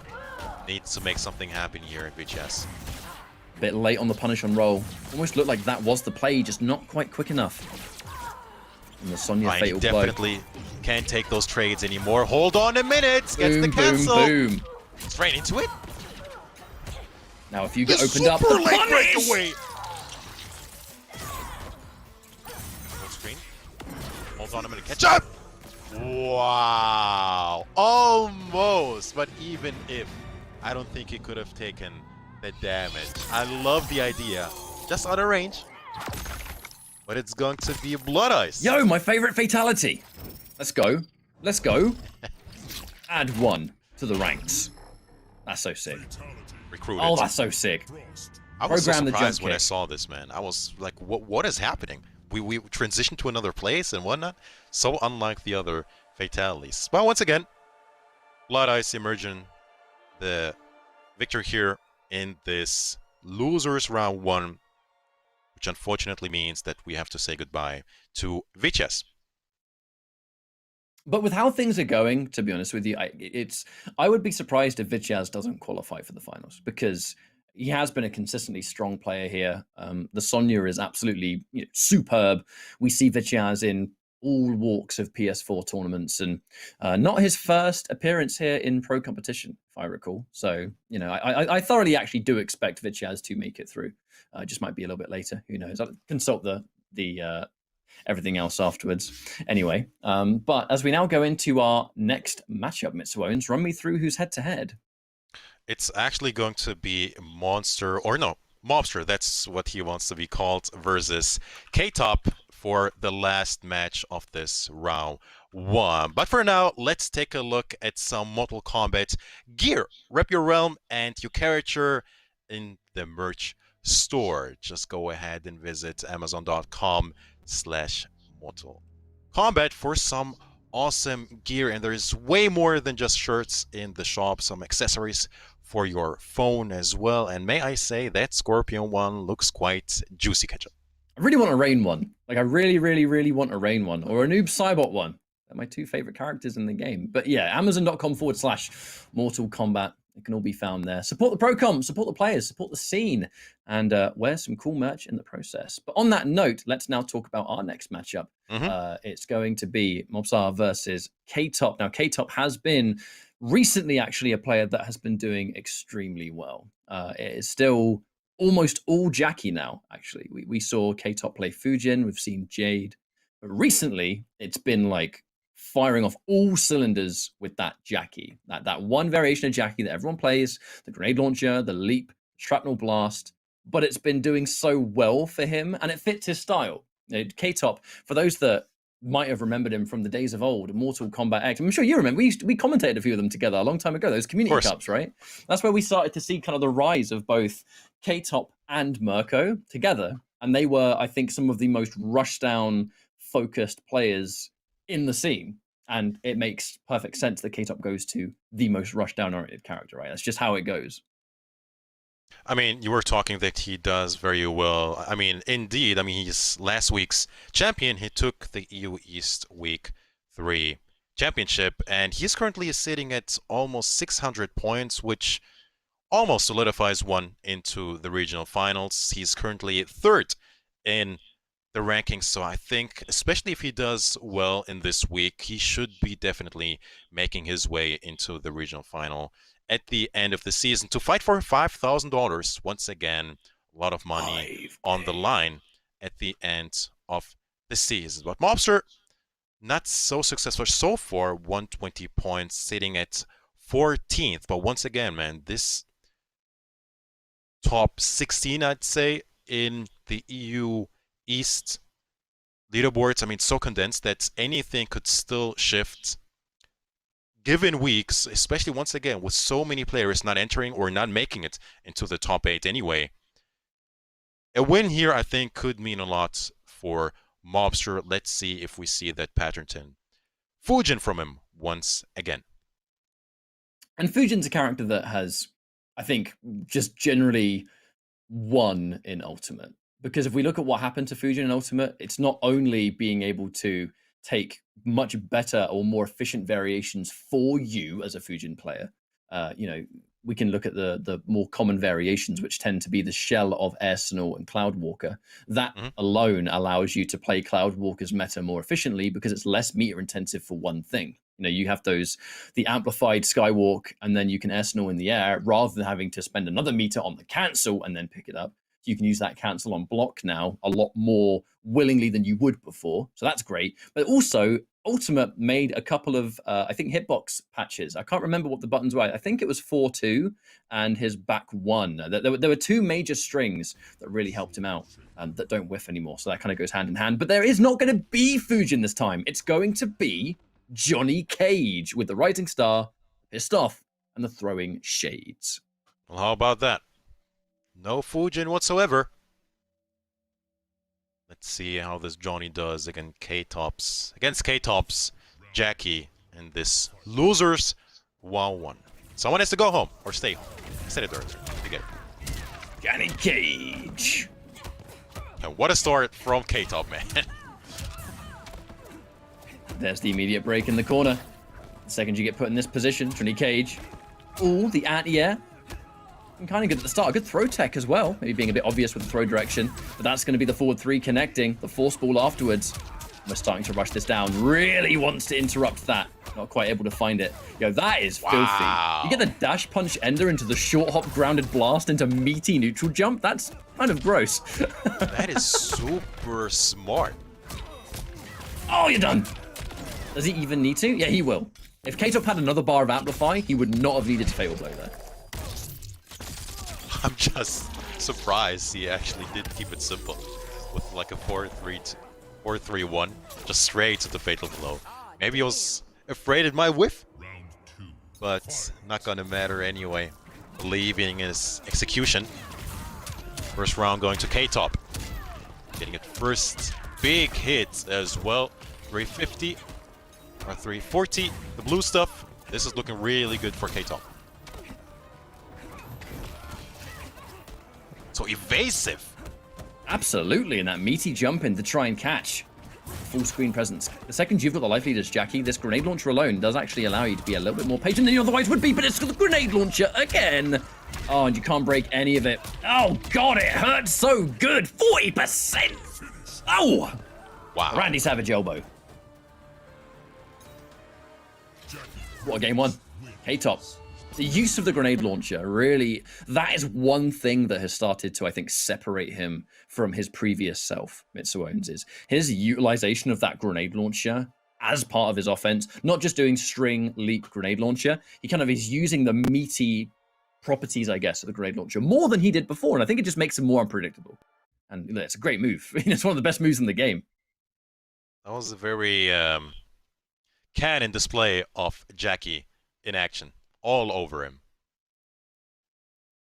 All over Mobster. Will we see a Fujin this time around? I think it's fair to say that Johnny didn't quite work out this matchup anyway for Mobster. Nope. Straight back into it. Cage is often said to be definitely not a character that beats Jackie, but I know that, you know, even prominent players like Video Game Joe, for example, always used to talk to him about his, this was when Upgraded was really like running rampant in tournaments.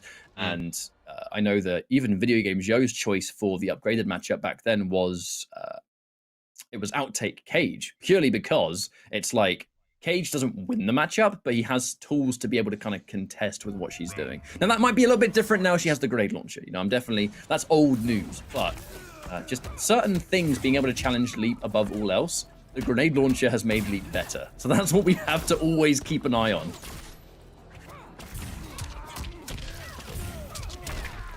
Clean opening. 1, 2, 3. Just squeezing in that extra down one mid combo for that extra percent probably. Mobster finally getting something going here. Needs more of that. Down one challenge from K-Top. Ooh, that down 4. Really important, I think, in this kind of matchup. Oh, but Ouch. another catch, another scout out, and you're done. You're done. The second you break and that ground plasma's on the floor, you got 1%. Say goodbye. Ah, damn. Round 2.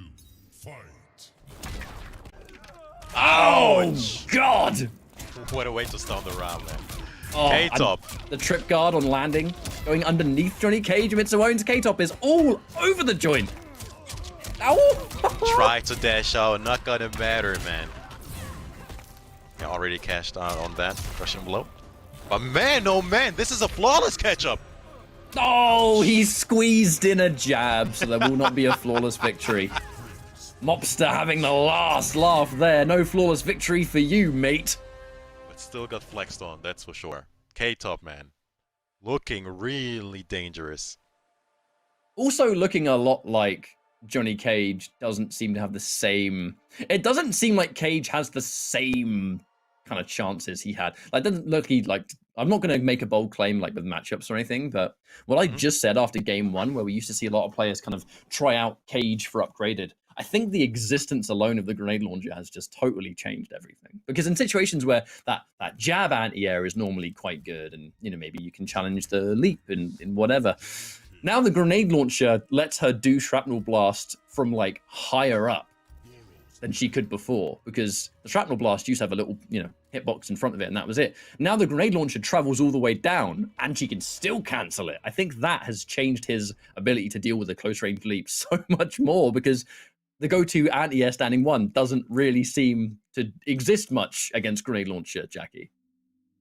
I mean, we see K-Top being so dominant. I touched on that earlier, that he is last week's champion. Makes you wonder who beat this guy, and I took a look, and it's actually Mr. Ramirez, who's still in this tournament, so might see that clash later on, but I think K-Top looking really good to make it really far in this tournament. As I say that, maybe Mobster has an answer to that. Still in this tournament, but he has to work hard to make something happen here. First 3-0 gets the jump in. Getting a reverse sweep in this situation can be so scary as well, because first you need to stop the momentum of a player that is absolutely decimating you. And you need to take that momentum away first, and that's just your first objective. Then you have to win the set. You know, you got to win all these different games. You have to start to get this absolute swing, but for now, not quite in the acid puddle, so it's going to be a regular grab for now. Fatal blow. Do not get hit. Oh, he goes for the cheeky stuff, but what kind of punish was that? Afterwards, catch-up, surely not catch-up! God, no! Oh, no! Not like this. Catch-up. Oh, no. I don't want spaghetti again. He dropped the combos, I bet. The combo was probably from YouTube anyway. It was back-to-back drops as well, man. Match 2 point, drops. K-Top. Dash under, but unfortunately doesn't do anything. He is swinging all over the place, but he just can't land a hit, not even on block. There's the down 4, but the down 4 into backup. I mean, the fear has been really put into him. No, God, no! Should It have done that all earlier. fell to pieces off the head. Oh, never mind. Should have done that earlier, that fatal blow. Wow. That's... Ouch, Mitsuones. That was an ouch. The momentum Ouchie. from K-Top, man. Cannot be underestimated. All over Mobster, who was unfortunately eliminated from the tournament. So, okay, there really is no getting around though that. So we know that Jackie is a really good character, probably top 2. I personally think she is top 2, but that was not a match of all Jackie. That was a match of drop after drop after drop after choke after choke. When you're fighting someone like K-Top, who is working on as much steam as he is right now with a lot of recent success, with one of the best characters in the game, you've got to bring your A game, and we did not see the A game there at all. I don't even think we saw the B game, to be honest. It's a shame. As you say that, let's take a close look at the bracket and see where we are after the round 1. This is the bracket. We have winners final sets. It's going to be Mercer versus Mr. Ramirez, and losers round 2. It's going to be Disordered versus Blood Eyes, and Magic T versus K-Top. Now that's a set I'm intrigued to watch. Magic T versus K-Top. Hopefully we'll get that spawn again. But yeah, this is the story of the tournament so far. Once again, technically the mid-season. We have 8 weeks to qualify for the regional finals. This is EU East Week 4. We shall see where these players end up at the end of this week. A lot of points to be won. And there's still opportunities to make it all happen, isn't there? But that is going to be our kind of first round of this tournament wrapped up. We're going to go for a quick break. But when we come back, a bit of a commentary rotation. We'll be joined by the talented and wonderful Falcon, and we'll continue the rest of this tournament. So thank you so much for watching so far. This is our latest edition of the MK11 Pro Competition Intercontinental Combat. And a very warm welcome back, and welcome back to the Mortal Kombat 11 Pro Competition here at the Intercontinental Combat EU East Week 4. We are very well into the bracket as we find out who becomes the champion of this Week 4. Once again, I'm Mitsu Owens, joined today by Falcon.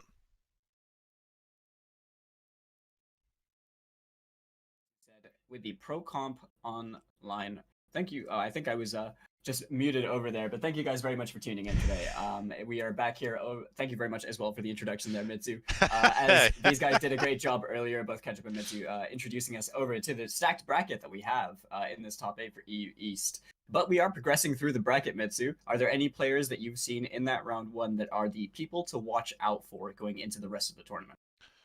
I have 2 names, one to actually make it very far, and one to just watch because it's fun. K-Top just looked absolutely dominant with that Jacqueline Briggs, and I think, if you ask me just as a spectator, Magic T, man. I love me some Spawn, and especially love me some Spawn with the Soul Forfeit. Unfortunately, we didn't get to see him actually using it or making the most out of it, but maybe later down the line in this losers round 2. Speaking of which, we are going to continue with losers round 2. First matchup shall be Disordered versus Blood Eyes, Falcon. Yeah, Disordered and Blood Eyes, both becoming very prominent names in this game, and they've started to make a lot of strides in how they're playing. Disordered, no stranger to the top 8. He has been over here time and time again, whether it be through Pro Comp Online, whether it be through Open Series. Blood Eyes, not as frequently in these top 8s, but definitely representative of the Turkish region and just how strong they play Mortal Kombat, playing really fundamentally sound. And once again, back over here, but fighting against a really difficult opponent. But before we can get into all these matches, Mitsu, is there anything we should talk to the viewers at home about? Yes, while we don't speak about the PS4 tournaments, the Mortal Kombat 11 Pro Competition is presented by PS4 Tournaments. PS4 Tournaments are weekly competitions for all skill levels. Compete against your friends and rivals for unique rewards. All you gotta do is go to compete.playstation.com, the one destination that has all the Mortal Kombat content to take a look at. You can easily see a list of available PS4 tournaments to sign up, and we talked about that earlier. It really is very easy. By the single click, you'll be registered. It reminds you, it automatically takes you to the sets. Go ahead and maybe we see you here on stream being watched by thousands of people. I know that's quite exciting, especially if Yeah, it's the great way first to time. put your name in the spotlight, right? I mean, Yeah. a lot of these players really started out in doing things like the Open Series, and it's incredibly convenient from just being able to, sit at home and enter from the comfort of your own room or wherever it is that you play and just, stay on top of it. It's a weekly competition. If you do well, you can get a lot of eyes focused on you, you potential to win money. There's a lot going on for it. Speaking of which, this is the week 4, so technically this marks the mid-season. We have 8 weeks total for the Yep. Mortal Kombat Pro competition. Each week, or each region, I should say, gets 8 weeks to qualify, and slowly but surely, these individual players are trying to solidify their places in the leaderboards. I mean, we see people like Tekken Master or Wazminator just being on a rampage, definitely already being solidified, but others definitely still have to fight for that, Falcon. We have so those players are definitely the strongest in their regions, and they've been showing that really. In Europe, there's a very big mixed bag of people of a very, very close skill level, and we're seeing it all the time with these really back and forth sets. I mean, we've seen Disarded win. I mean, a few tournaments now. We've seen him perform incredibly well, but he lost to Mr. Ramirez, who is another familiar face from the Open Series, who hasn't really been around for a while, who won with Scarlet, who isn't regarded as one of the better characters in the game, So stuff like that is always, it's really cool to see. But without further ado, we just started off this match. Blood Eyes on that patented Frost and Disarded rocking the Shang Tsung that we are also familiar with by now. How do you think this is going to go, Mitsu? Potentially a zoning war. Disard definitely not being shy to zone. Seen the same from Blood Eyes, but so far, definitely a slugfest. As I say that, Blood Eyes is getting some zoning going for him. I didn't look at the variation from Disard, but there is surely going to be a smoke shake. So yeah, we saw the smoke shake in the beginning. I believe it's the classic Disarded variation of running the 3 ninjas with corpse drop, is what we're seeing right now. Blood Eyes rocking a more conventional approach with Frost, but gets opened up by that jump kick OS. A signature special of Disarded at this point. Oh my goodness! Very disrespectful, man. Is Disard working out in his favor? Round 1. Looks really good. Disarded, he had a bit of a health deficit in the beginning of that round, but gradually started to tack on the bits of damage and really worked out for him. Blood Eyes with a big opportunity, but dropped the punish. Gets a throw.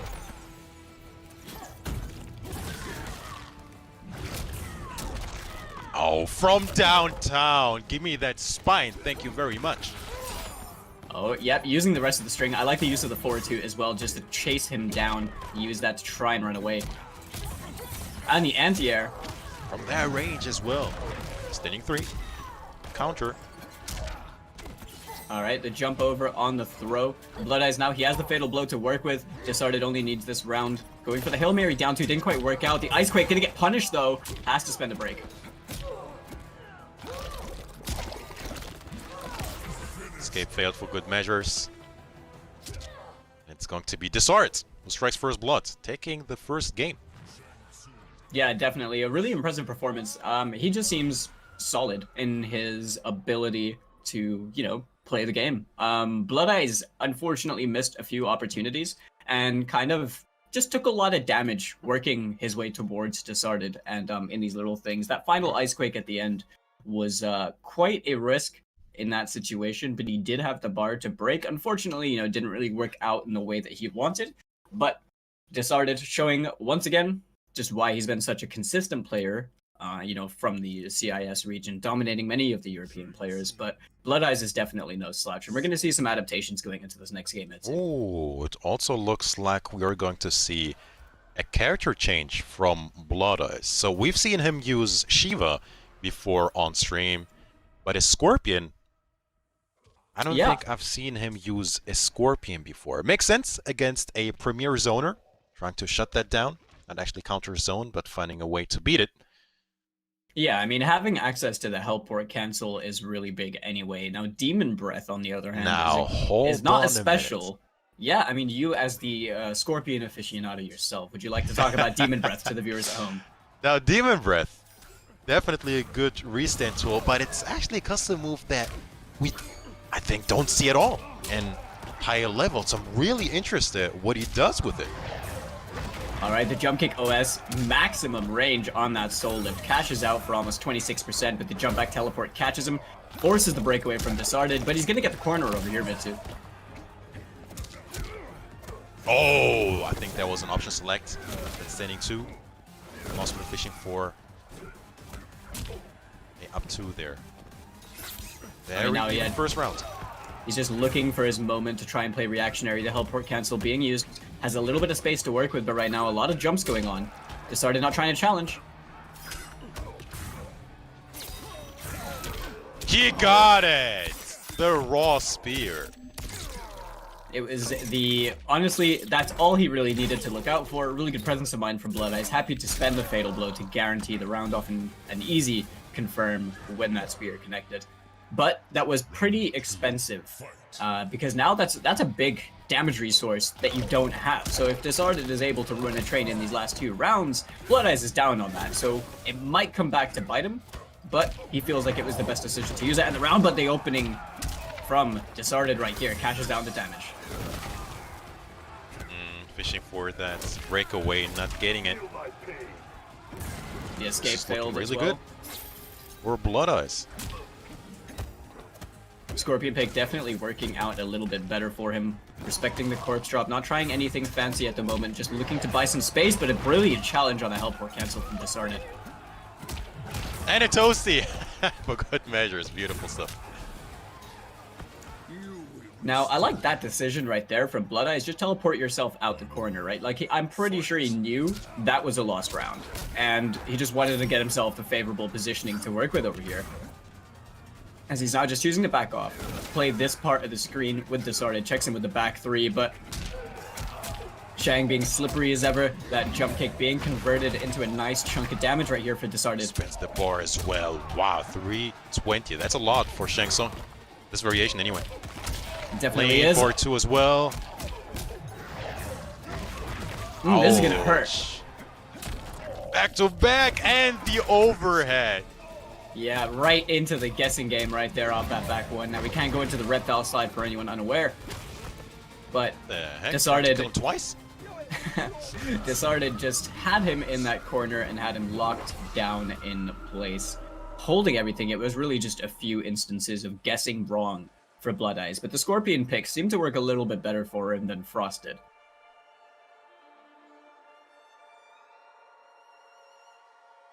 But not enough to take the game. And man, what a sequence from Disard in that corner. Back to back 320. The crushing blow. Probably was fishing for maybe a brutality or whatever, but that was flashy. And that was dominant. Let's see if we actually see the queen from Blood Eyes. We might see it. This is losers, Hey. so now it's an all or nothing, and you did just call it right here. It looks like he might be picking the queen herself, but we did see this in the Open Series very recently. And obviously, you know, Shiva quite the hot topic character since the Ultimate patch and the patch that came after. So, what do you know much about this specific matchup? Because I've not often, you know, seen Shiva and Shang. No, actually, but it makes you wonder, does the Force Lift somehow beat the Stomp? I don't think so. I wonder if But Corpse Drop beats Stomp, because it comes down from above, right? Like, but it's a I weird think that's a timing tricky thing. one. I think that is a tricky one. Let's see if Disard has some forbidden tech. Here we go. Last chance for Blood Eyes to make something happen. And a great trip guard right there gets the punish. He's gonna spend the bleed right here. Disarded. He's gonna roll his way out, spend the KB, knock him towards the corner as well. Uh-huh. One stomp. Respect, though.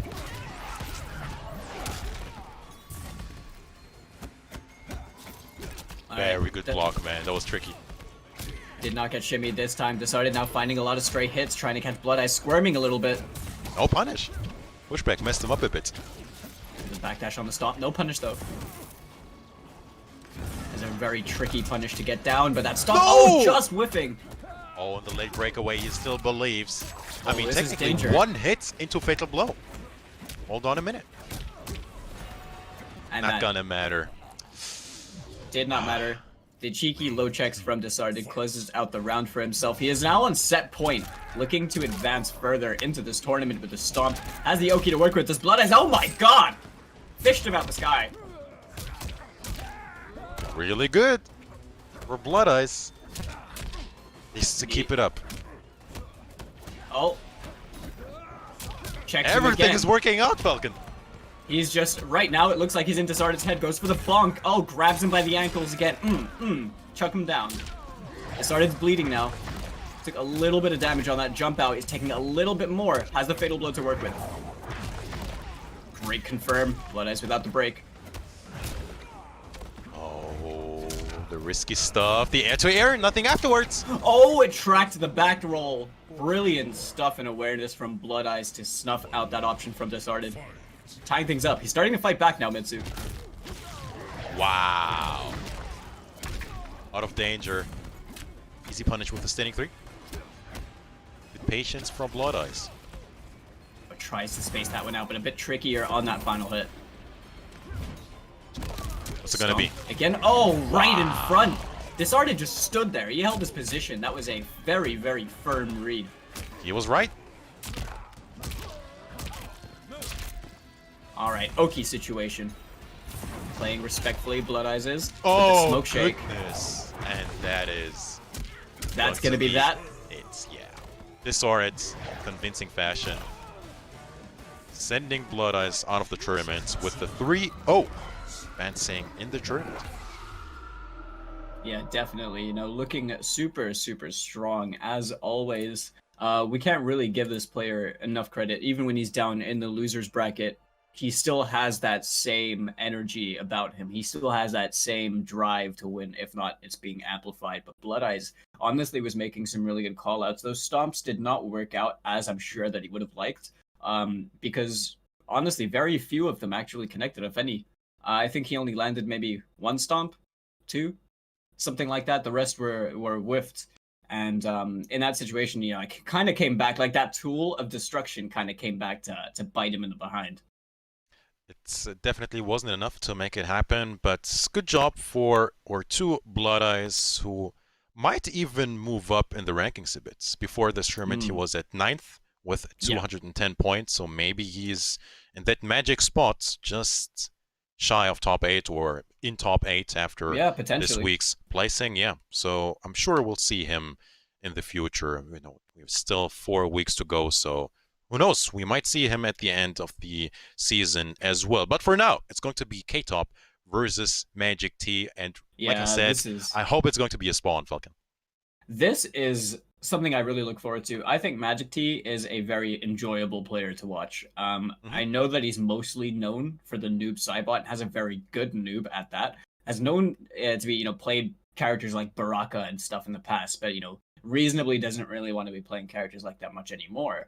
The spawn of Magic T's, I haven't seen that myself, so if he does end up playing spawn, I'm really excited to see that. But it's always nice to see, you know, representation from the Latvian community as well over here in Europe East. And then K-Top, no stranger to this top 8, demolished the last time we saw them in the top 8 for Europe East, but found themselves in losers this time around and now fighting their way through. But Magic T, quite a strong opponent, made winners top 8, and really excited to, you know, go into the future of this and see what happens. Should be an interesting one for sure, but it also might be a Scorpion from Magic T, but I have very little doubt that it's going to be a Jackie, upgraded Jackie. No, what's the gimmick called? Upgraded, advanced? No, upgraded next gen upgraded. Basically. There you go. It's with the grenade launcher, the leap. Oh goodness, very it's very all aggressive. Over the place. Yeah. Yeah, and it fits the K-Top style, man. Back in MKX had that Thunder Raiden. Yeah, you know, Raiden, all over you. Predator as well, Hishku-10 Predator that we were seeing. There were always characters that were just allowing for this hyper-aggression that K-Top likes to play, very much like his brother as well, H-Top. They both play very, very aggressively. But Magic T is going to have to stop that. Take a look at that move. Yes. Oh, yes. Oh, no, there's no soul forfeit.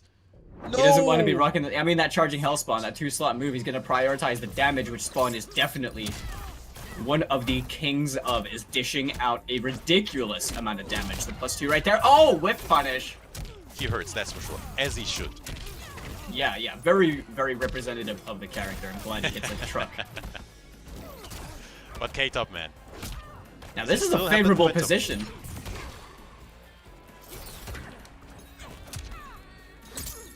Ooh, no confirm. Yeah, all place. Didn't believe in it. And the tricky stuff, man. Okay, he's gonna hold the plus frames, gets the flawless block on that forward 3. Not gonna do anything else with it because he didn't have the bar. +2. Alright, Magic T is gonna get a confirm. There's no breakaway as well on the side of K-Top. He ends in that raising hell. That low chain right there that we used to see in V3. Now accessible anywhere. Look at that movement, though. I mean, Spawn definitely being more threatening. Oh, I think So he much tried to for reversal that. fatal blow upwards. I think I saw a flash from Magic T. It's just too fast, man, that leap. Yeah, they it's very hard to stuff that. You gotta catch it really early on. But big opening right here, confirmed by K-Top, gets the breakaway as well from Magic T, but a throw tech being wise to it.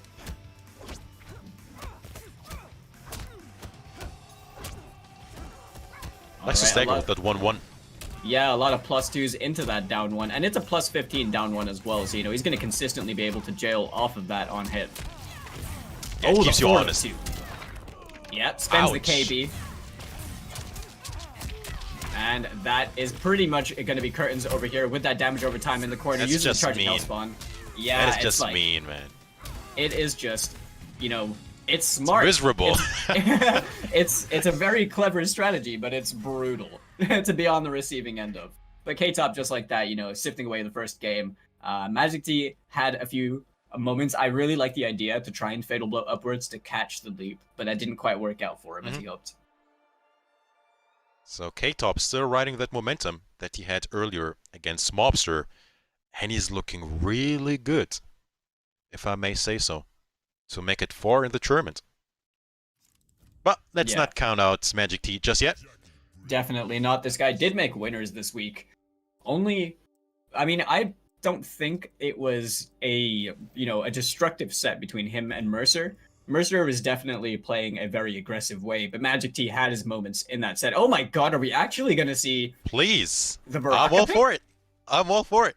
Oh my goodness, I wonder what loadout he's running. I can't quite see it too well. I think he, in theory, should probably be running Spine Burst against Leap. Yeah. I mean, on paper, that would make sense. Yeah, it makes the most sense about how you would easily deal with it. No! Don't tease us just like that, Magic T. Come on, man. Come on.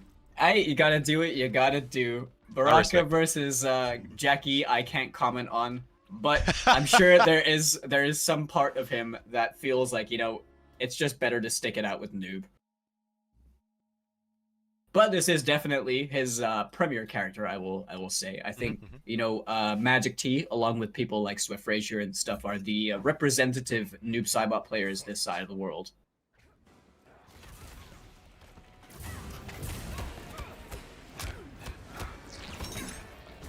Alright, tries to go for the 1-1-2 just to try and check.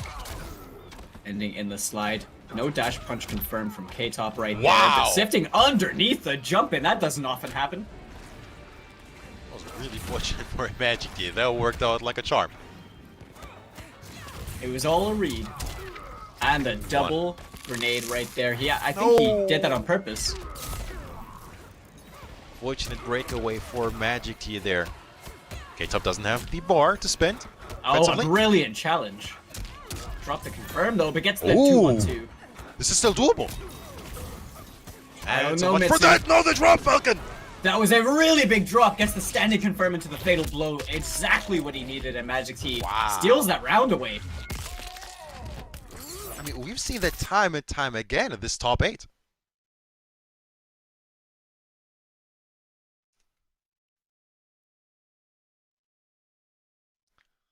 As we try to figure out what happened on the fly, just give us a tiny Seconds have some technical difficulties, but as I say that, man, we've seen it time and time again in that top 8 that rounds are just being stolen in broad daylight. Mind you, this is EU East, it's still early. In broad daylight. How dare them? How dare them? Yep. Before the sunset. This is shameful. No, but honestly, it was really good. It seems you're back into these games as well. Magic T did have that first round, but over here as we catch up to it, K-Top took the second round for himself. Final round. Fight. Just to let you guys know, the game actually just ran well. Everything worked. We just lost the footage for a teeny bit. It's just that feed. We do apologize about any inconveniences over there, but we are still in the first game in a final round situation as we are tied up 1-1. K-Top has the advantage, but look at that. Magic T, he doesn't have the teleports that he can confirm, get bigger combos off of. But a nice chunk of damage. Speaking of which, always finds a way to confirm this guy. Hold on a minute. Up 2 though. Spends the bar. Armor break. Oh, he didn't have the bar to do anything else, but it whiffs the fatal blow. Magic T now doesn't have his fatal blow. K-Top's just waiting for his bar to come back with the back 2-2 whiff punish. What a whiff punish from K-Top after whiffing that fatal blow himself. Magic T honestly has he's definitely quite brave to have just pressed forward 2 over there in that situation. I think that K-Top was very much reluctant to do anything other than just wait for his bar to come back, but the moment he saw that whiff, he was like, okay, you know what? Bam, instant whiff punish, confirm, end the game. And now putting him at set point, because he only needs this one more game to advance through into the losers, where he has the potential of playing Disarded. But Magic T, we've seen him in this position before. We saw him start to make comebacks against Mercer earlier on in the winner's side, so there is still potential. Magic T is definitely a fighter. Never count him out until the moment is done, but he has quite an uphill battle. Still doable. Maybe, you know, with his back against the wall is the minutes when he performs the best. But man, oh man, does he need this victory more than K-Top. K-Top currently 3rd in the standings, Magic T 19th. Needs some points, man, to make something happen in the leaderboards. All important points in a very stacked region as well. 400 damage nearly right there. But he spent the KB really early in the first round. Might be good for Magic T.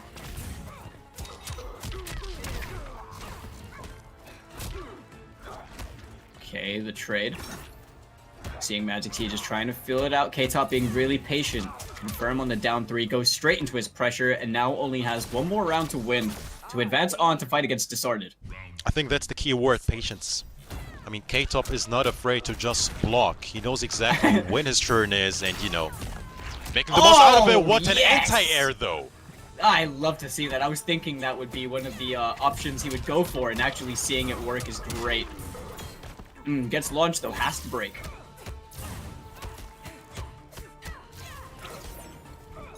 Oh, the down 2 whiffs, but the backdash on whiff! What a call-out!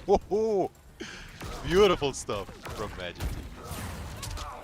Looking at a really good downtown position. Falcon. Can you believe it?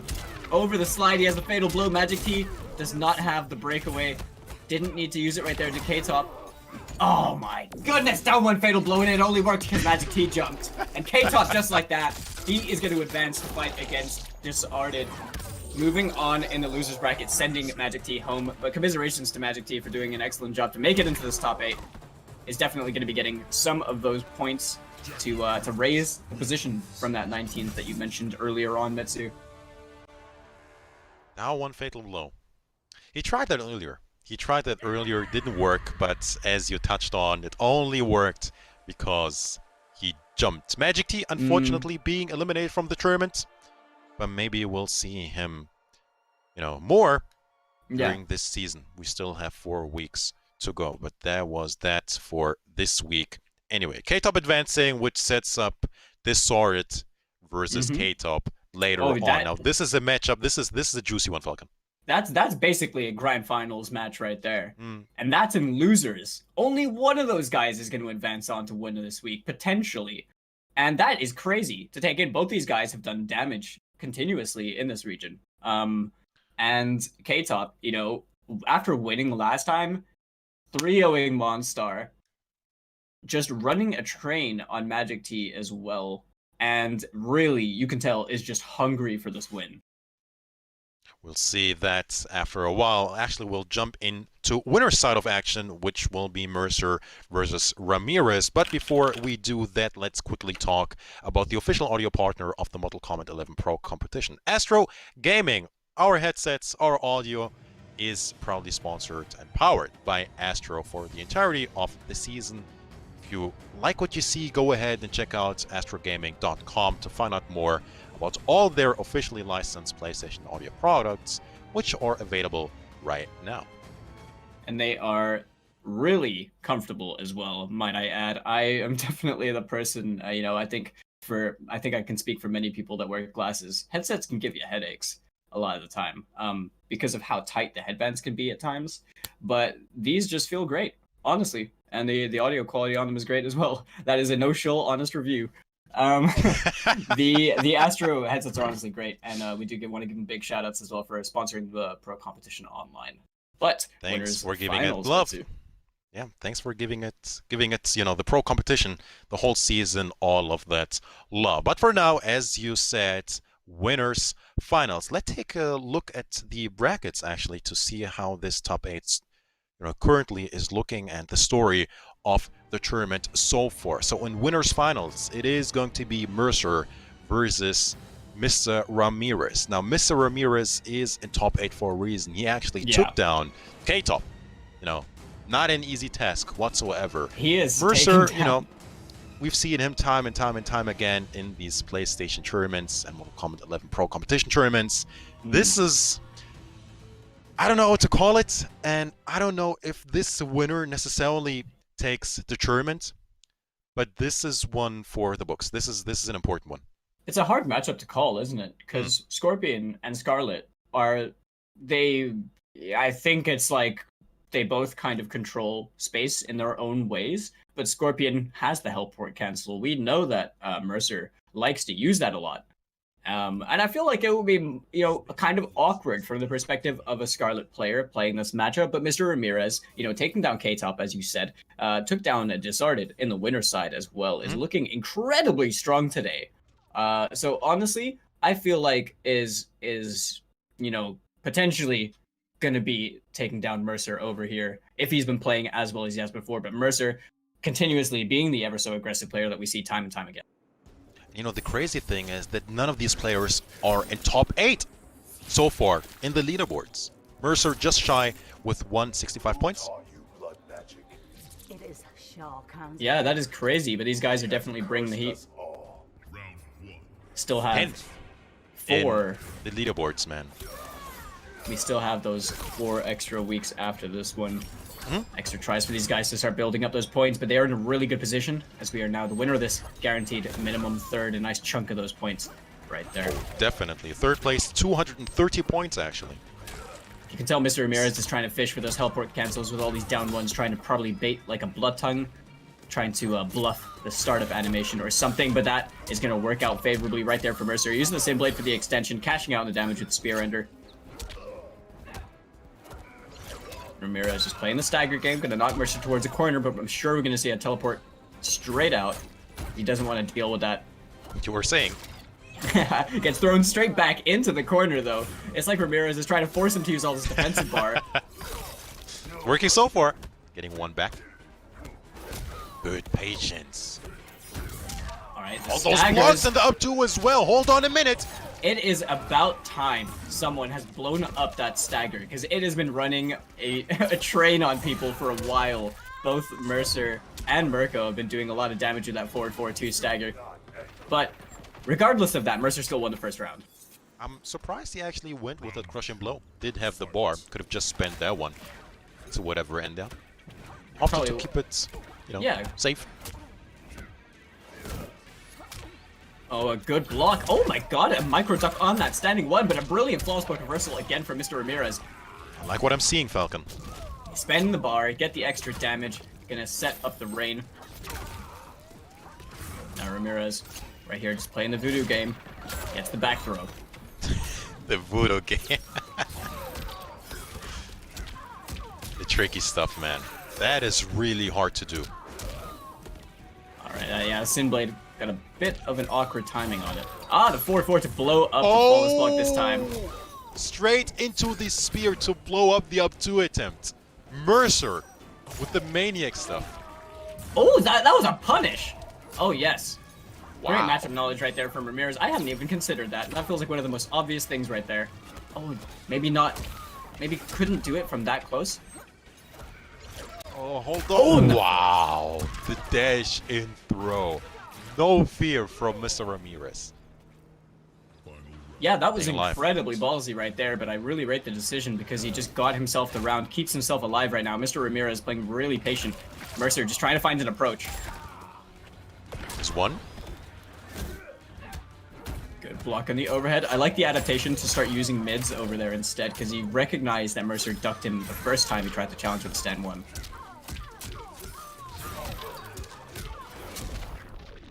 Ouch. 2-on-2. Melting that life away. Yeah, the flawless block right there. Mercer didn't have the bar to make anything happen from it. But the back throw, Mr. Ramirez, I think he's... Honestly, he's just throwing Mercer towards the corner because he's making him use a defensive bar to work his way out. But Mercer right now has no bar to work on. Scorpion with reduced mobility. Oh my! Oh no! Hold on a minute! No, he broke away. Hold on a minute. Rushing blow straight into the fatal blows. They're gonna kill. 3% left. Hold on a minute, Falcon. I guess that was the only time Mr. Ramirez had to break, but the throw whiffed! It Mercer. was barely out of range, Falcon. That could have ended very differently. But Mercer taking the first game. Max range, right? Absolutely. Like, I think Ramirez thought to himself, okay, you know what? I'm just out of range. Even then, he didn't have another chance to break. There was going to be a fatal blow regardless. So, you're eating a lot of damage either way, but I feel like if he didn't break over there, then it wouldn't have been as, you know, kind of like a threatening, scary situation because you have a bit more life to work with. That was a really good decision from Mercer as well. You know, taking the first game, that was really like neck and neck. I mean, that's just the one game so far. Pretty much very expected from winners finals. Looking at these guys with an absolute slugfest going on between them, both trying to just feel out the space.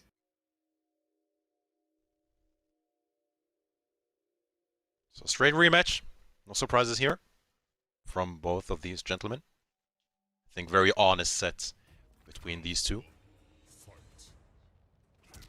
Here we go then. Definitely is a nice pickup off that forward 3 as well. Catching the aerial. And right there, oh yeah, he's going to confirm this. And that can sometimes happen, man. Scorpion hopping over the character. All important escape failed as well for Mr. Ramirez. Had the punish but didn't commit. He has the corner position to work with. I like the air to air. Dropped combo. Another short top. Ooh, Not there with the punish. Oh, the throw whiffed again. Would have gotten so much more. It feels like Mr. Ramirez has primarily been in control this game, but right now Mercer has the health lead. And the punish on the roll. Great stuff. Sinblade, and he's going to cash out with the Ender. Spends the bar. That's all he needs. Smart stuff. Not using the 2-1-2.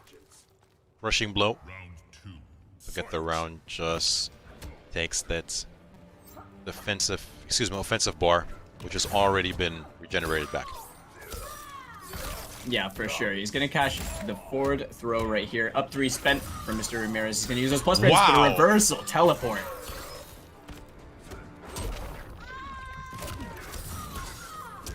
There is no defensive bar for a breakaway. That hurt quite a bit. He had the defensive bar, but the forward 4 in the interactable.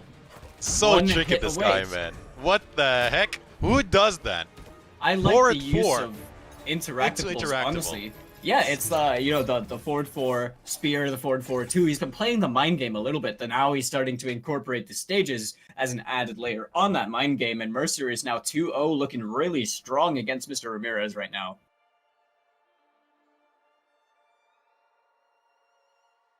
2-1. Excuse me, 2-2-0 in this winners finals. Looking very dominant for Mercer. Now, will there be a change this time around? I doubt it, but who knows? Straight into it. No second guesses whatsoever.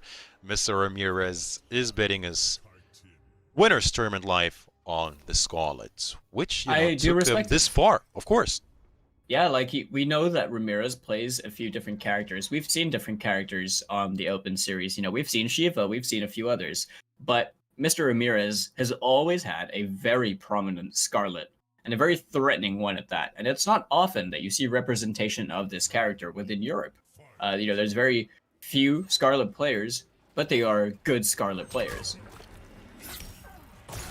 But right now, Ramirez has a bit of an uphill battle if he wants to make it into Grand Finals winner's side. From this winner's finals, Mercer right now is in a good position. Blood Drain was active, so only took 12% off that grab. Alright, there's a jump in. Ramirez opening up space. He's going to check in with the overhead right now. And the forward 4 is going to convert. Wow. Beautiful confirm. Straight into the back 3. Kept him standing over there. Ramirez getting the back throw. Might be doing, forcing the use of that bar to get out of the corner.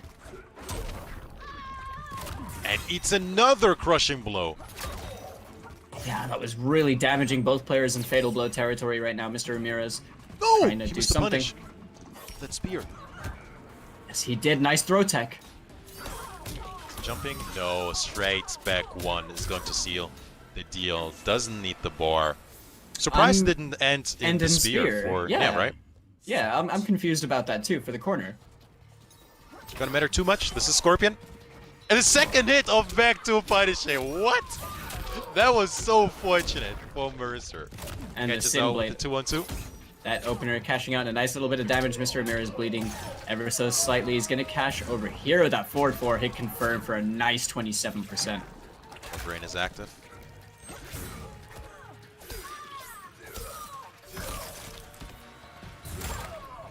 No, Mr. Ramirez. He's going to have to play real careful. It was a good throw tech from Mercer right there. The trade hits as well. Neither player's favor. Yes, oh, the whip sir. punish. Spends the bar. He wants the damage over here. He just got it back, Falcon. Oh, the Voodoo Ring. It's out. Oh, this is still doable for Mercer. Gets Fatal Blow on deck. That just about whiffed. And the forward 4, my goodness. Of all He buttons. jumped. He jumped, Falcon. That only worked because Mr. Ramirez jumped. And then he Baiting starts that forward off. 4. And then he starts off the final round of this game with forward dash 2 and 2. Oh, that whiff punish. Look at him, he was shimmied, but the drop combo. Oh god, Mitsu, not like this. This is looking Early really good for breakaway. Mr. Ramirez. He wasn't ready, man. He wasn't ready to whip Not- punish that back 3. Patience from Mr. Ramirez. Reversal throw is going to be good. Mercer right now gets that hit confirmed. He's gonna spend it over here. Almost 30% has the bar to work with. Mr. Ramirez, he still has the health advantage. Mercer's in More Fatal Blow defensive bar. territory. Well, Mercer, hold on a minute. What does he do with this? Surely ends in a restance. No. No, he wants the Fatal Blow to threaten the final situation right now. Unbreakable. Oh, tried. Oh, that's not just what he the wanted. whip. Falcon, hold on a minute. I This think that is was a scramble. That was definitely a mistake, but the wake up Fatal from there? 5% left. What's it gonna be? Is that a Jimbo? Oh, he bet is caught game. the hit. Oh my goodness, Mr. Ramirez is clawing his way through, and he just about survived that one, Mitsu. I mean, Still I in don't the even winners know. finals. I don't even know what to call that. But definitely a scramble. Both swinging for the fences and missing. Mr. Ramirez, almost forcing the close fight. Definitely, that very much scrambled at the end, but it worked out great for him. That dropped punish on the Fatal Blow was so nail-biting. I think he did forward 4-3 too fast and just got standing 3. Because you don't really have anything else that you would just get standing 3-4, I think, with Scarlet. I think it would just be the forward 4-3 being done a bit too quickly, but that was really unfortunate for him. Somehow managed to win that game, and right now he still has a chance at winning this winner's final set, because we are now at 2-1. Still in it to win it in this winners finals. Round 1. Fight. That looked good for Mr. Ramirez. Here we are in the Cyberlink Way assembly. Now we do have to talk a little bit about the interactables on the stage. That little screen behind you, jump off that. It's gonna maybe be used in situations from Mercer, you know, in tandem with the helport cancel. And you got the bombs on the right-hand side of the screen. Mercer, good block on that short hop. Not gonna bite this time, and also gets the armor break.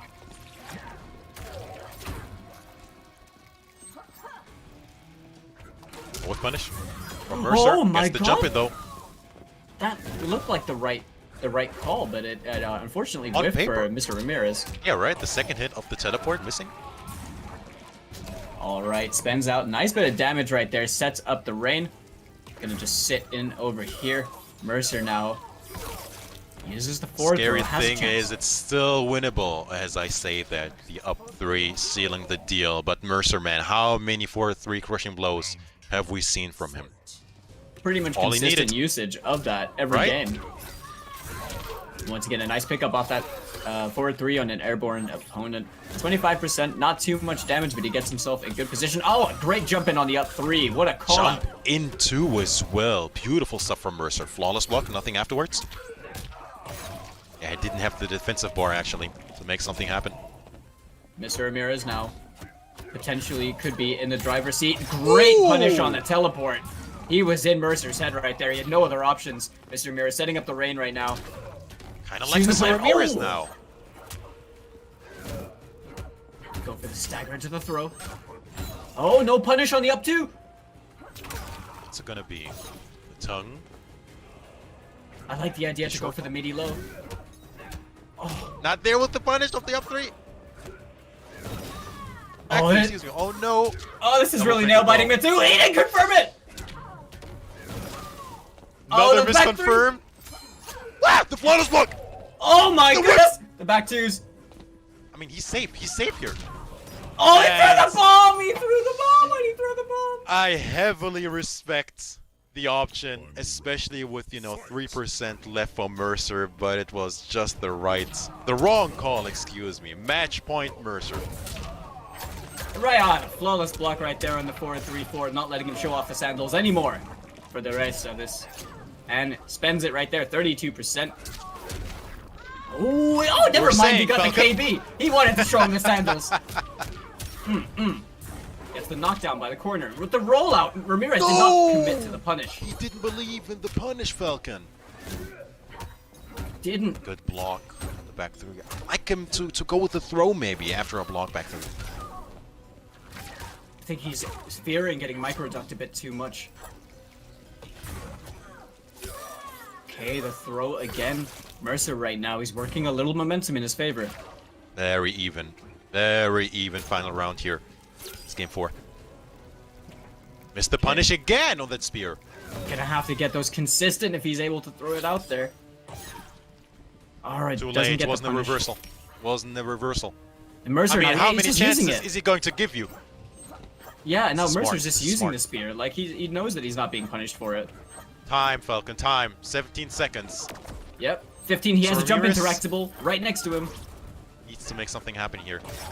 Time, 10 seconds! That was a He's good getting the trap life guard. lead here. Hold on, Falcon! Oh. Ah! Oh, the jump! Ah! Whoa, this Who trap! wins? What? Who won? Mr. wrong? Ramirez, by the skin of his teeth. How is he Taking doing it. this? I mean... That is a speed I bag mean- if I've ever seen one. How is he doing this, Mitsu? Falcon, take over, please. Both of these games have been so close. He's like getting away by an absolute hair. Like nothing. It's so minuscule. And in that situation, that was mostly down to chip. Mostly. And then he got that throw right in the final second, and that tiny bit of damage just sealed the deal, right? And Mr. Ramirez right now has just tied up the score, as we are now at 2-2 on the verge of a potential 3-0 reverse sweep in this winners finals. I'm still trying to recover from that throw, man.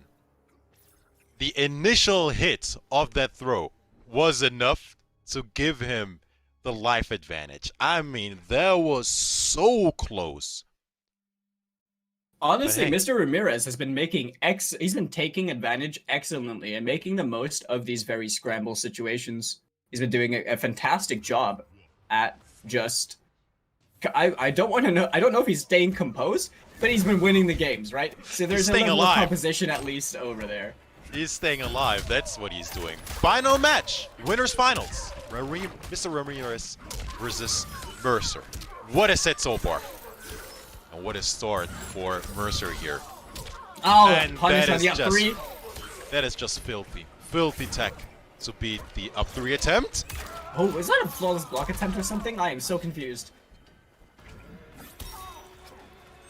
Okay. Oh, the throw did not work out for Mercer, but Oh, there was no punish after that neutral duck. I Good mean, interruption though. that was a great challenge right there from Mr. Ramirez as he's gonna knock down Mercer over here. Oh, he made him guess! He waited. Wow. The shimmy from Mr. Ramirez is putting him on match point. Oh, How yeah. is he on match point against Mercer, Falcon? He just did things, didn't he? He just suddenly started to unleash. We are now seeing the final form of Mr. Ramirez. On the verge of a 3-0 reverse sweep on someone like Mercer in winners finals. Alright, the Sin Blade not gonna work. Oh, the whiff! He gets the punish this time. Spends the bar. But check, keep him honest after the teleport. This is looking really good for Mr. Ramirez, Falcon. Can't speak too soon right now. Mercer is known to make some comebacks, but the down 2 on the back 3. What a challenge right there. There's a way to beat it. Definitely wins the damage trade over there, especially with this much of a health lead. You don't have much to worry about. That was very hard to say. Don't worry about it. This is just too intense. Who needs words? True. Oh, he didn't want to spend the fatal blow this time. Okay, uses the full string. Mercer not going to This go for is the too up2. close, Falcon! Still has this defensive bar for a cancel teleport. Does he need it?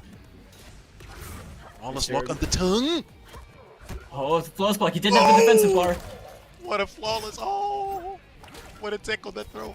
Oh, the Jump lift for 2! Empty It's not gonna jumping. kill. Still alive. 3%. Up 3? No. Delay, wake up. Back to wow! He's really swinging for the fences. Down 1, 4-3. Oh Mercer. my goodness. Mitsu, Double we are match here. points. We're here, exactly. We're here in the final round situation. That jump 3 still connected? Oh my goodness. Down And the 4. Cancelled into a teleport. Damage over time. Oh, he's gonna Smoke find it. assist! Finally gets it. Mercer did not want to spend the breakaway. Wow, didn't want to spend the bar apparently as well. Maybe didn't believe in it. Oh. Everything is a very nail-biting situation right now. Mercer has a decent health lead. One more touch and Mr. Ramirez is going to be in fatal blow territory. No confirm. Wake up buttons though. Ah, no up to attempt this time. Double down 1, trying to keep him honest. Lots of staggers here. Oh, a big whiff. What a whip opportunity. punish! He built some health back. He doesn't have fatal blow anymore. Oh, he doesn't have it anyway. Oh, the teleport! Ah, it's Forward throw. so many parts of my body just squeezing at the same time. Oh, and that down 1 to close things out as Mercer holds it down and dismantles any opportunity at a reverse sweep, taking it 3-2 over Mr. Ramirez. What a hell of a set, Mitsu. I'm just happy it's over, man. That was too much on a Sunday evening, man. What the heck? Oh, he almost made it happen. But Mercer, once again, after facing adversity, being man. victorious. That was, I think, fair to say, the set of the evening so far, man. That has definitely been the closest, most scramble heavy towards the end. Just all over the place brawl, hasn't it? Like we've just seen 2 guys just go throwing hands in the cage, and that's what we love to see. Really, in winners finals. What a great set that was. But Mr. Ramirez has got a tough opponent again, as you only have killers this deep into the bracket, because he has to fight against the winner of Disarded and K-Top. And the scary thing is, he's still in the tournament, man. Like, he is Yeah. not out whatsoever, so who knows what he can do with his Mm. second life, Falcon. Yeah, for sure. But before we can get into all that stuff, we do just want to quickly talk about our presenting partner, the PS4 Tournament Open Series. If you guys haven't heard of it before, it is a free-to-enter, accessible Open Series tournament from the comfort of your own home, straight from your console if you are on PS. And it is as easy as signing up. They got weekly competitions available to all skill levels. Compete against your friends and rivals for unique rewards. Just be sure to visit compete.playstation.com and link your PSN account, get signed up. It is completely free. It is open to everyone, and you can win big if you play really well. It's a good chance to find your competitive footing in this world of online play at the moment.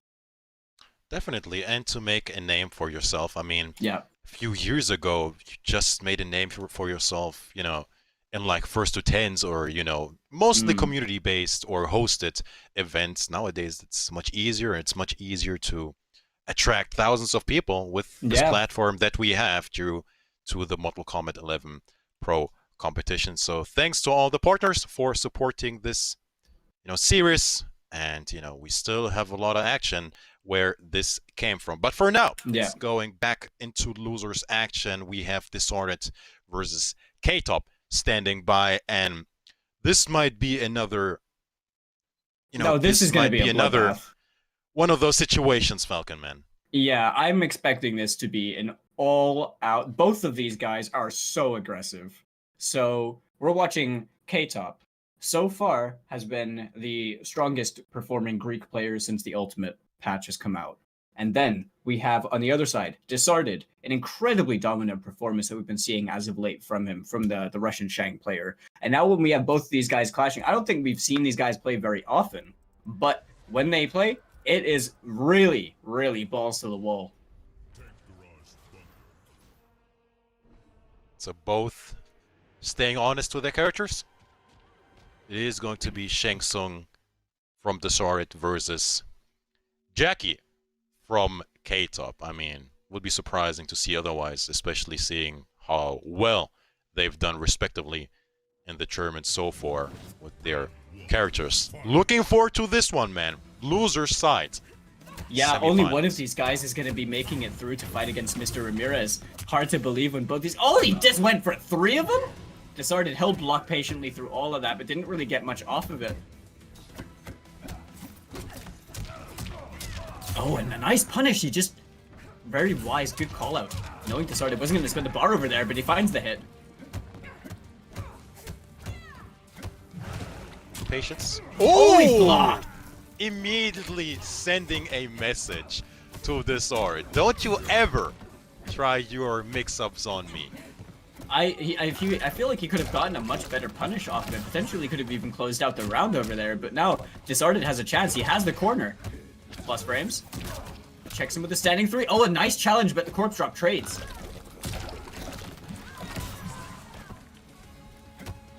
Double fatal blow situation. Oh my goodness. Well, how about that? Like that reptile slide? Hold that overhead. That was a very... that was quite the decision from Disarded over there. Worked out perfectly for him in a round that seemed like he might have lost it. Right now, he gets that forward throw, builds back a little bit of health, knocking K-Top into that corner, denying the dash punch with the knee. Wow. So. Lots of staggers here from Disarded, really threatening K-Top.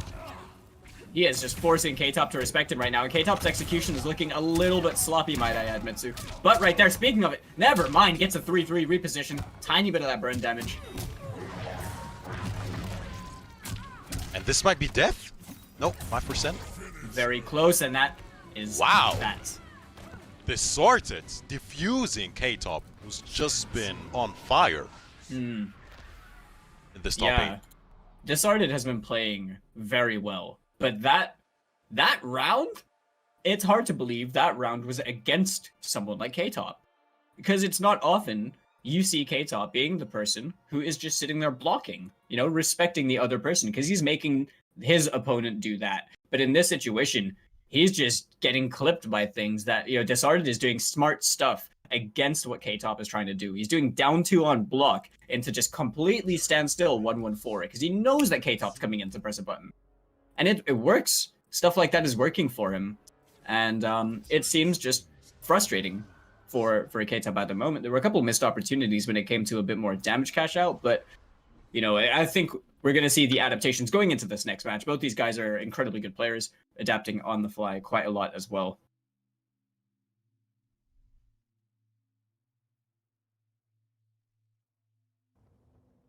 So let's see how this second match goes. How does K-Top answer back?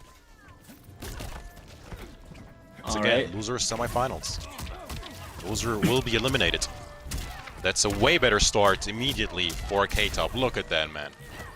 Just like that. Speaking of the damage now, he's actually cashing it out this time. Gets that 40%.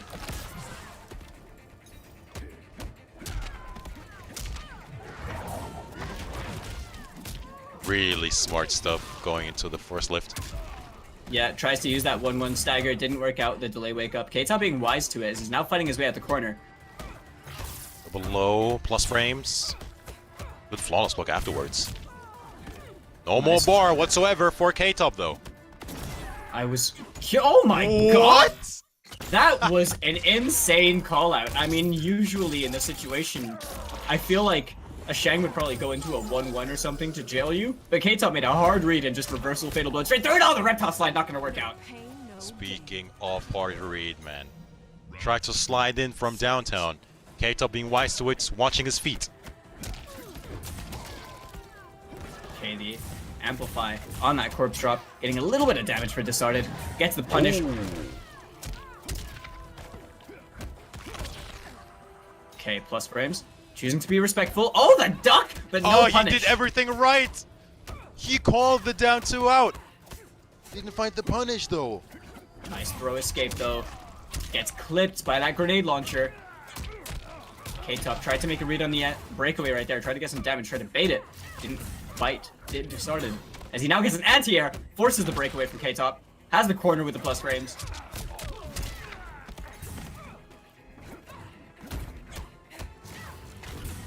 Alright.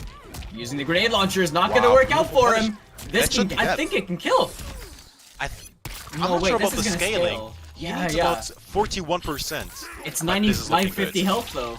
Yeah, I think, yeah. And that's a good point, that she doesn't have... Yeah, he needed less than 14. Of course, Jackie's still struggling with 950. I'm joking, was struggling, don't hang me. Over here, the triple uppercuts right there. Gets that knockdown 36. He's got the corner of the forward 1-2 staggers. Oh, throws him out the poke.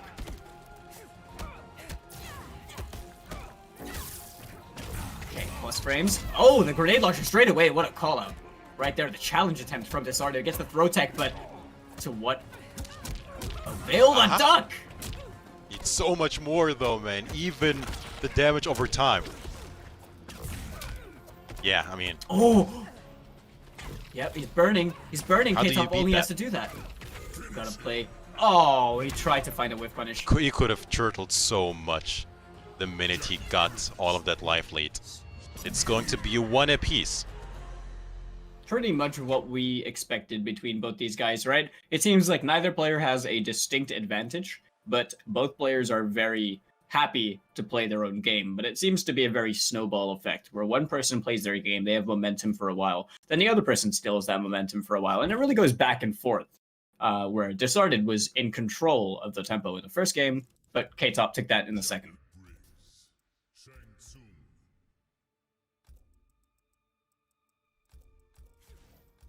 Right back into it. I mean, that was the K-Top we saw earlier in today's tournament. Just very offensive heavy, being very tight with the combos, with the confirms. That looked more like the K-Top we've seen earlier. Yeah, probably just shaking off a little bit of that rust from having not played for a little while from before, but definitely looking a little more alive from that second game, as we're now in game number 3, 1-1 apiece between these guys. Remember, this is loser semifinals, as you see underneath the timer. One of these guys is going to be making it through the tournament, and one of them is going to be, well, I can't say sent home, they're playing from home, but they are eliminated. Tournament. Yeah. There you go, there you go. Thanks, Mitsu. Sure, I got you. Alright. Been missing up twice today. And the forward throw in the corner. He's got the space to work with. A throw tech from Disarded. Ah, the setting 3 didn't work out against the grenade launcher. 1, 2, That's big damage right there and sets up the and burning more carpet. blue stuff.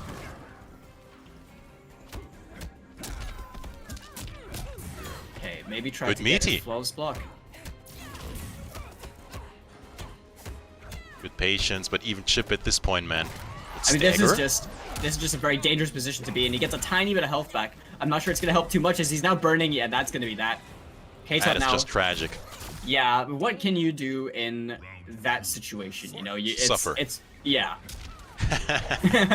Precisely. The jump kick OS into that Ermic. Soul lift right there. The corpse drop as well. Tries to get a punish, but Ooh! the down 2 Almost punish. sucked I him in. like that. Knowledge. A nice chunky 41% or a little bit more than that, probably about 43 is the 950 HP from Shang. And Disarded is looking really in control this round. But this is upgraded 2.0 three. with Fatal Blow.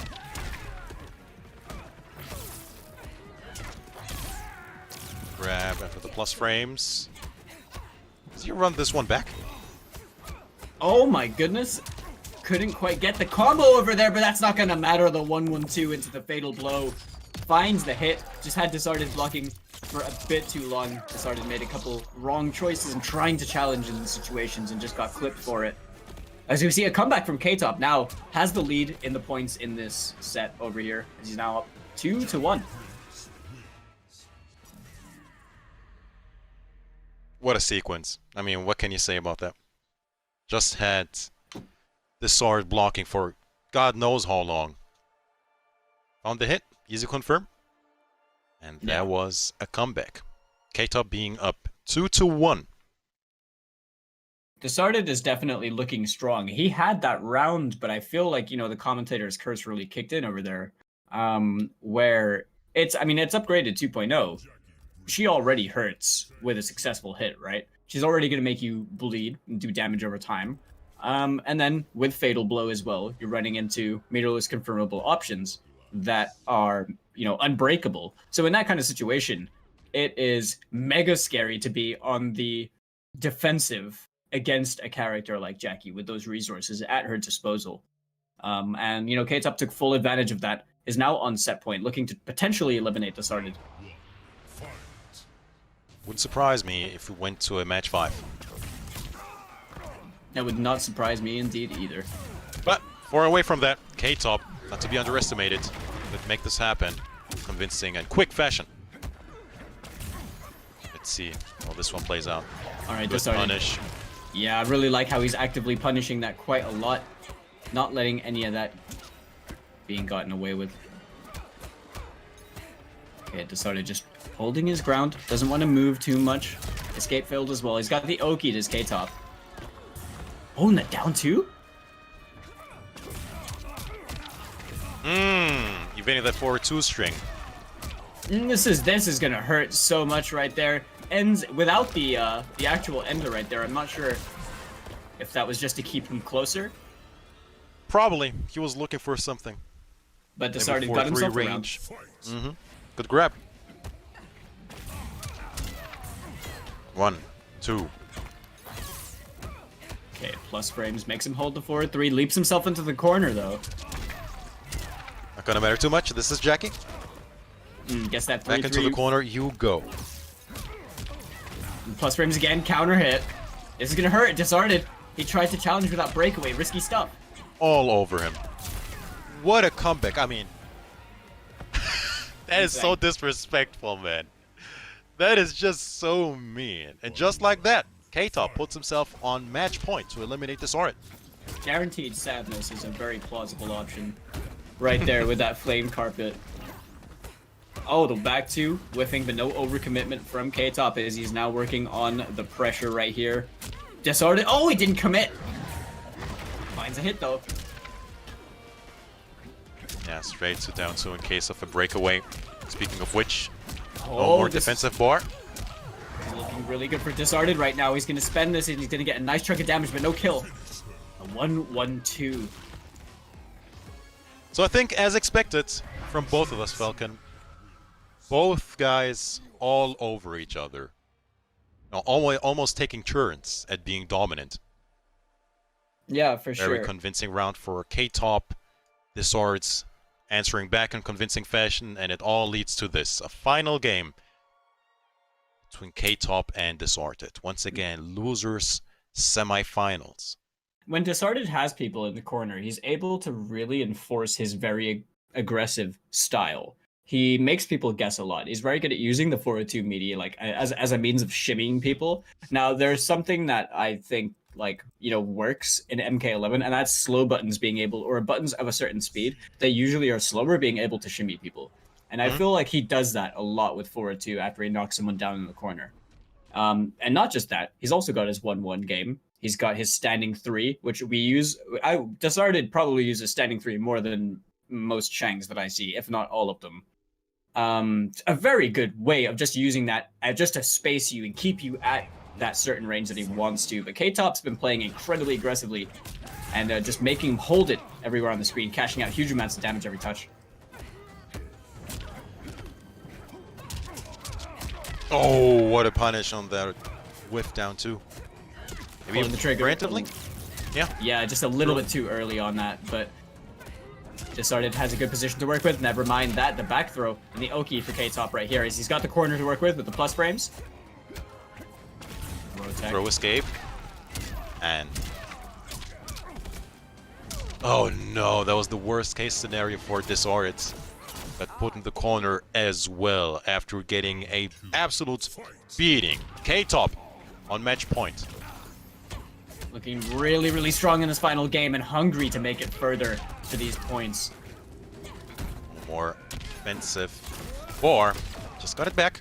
Make something happen. But Disarted, man, speaking of which, has to make something happen.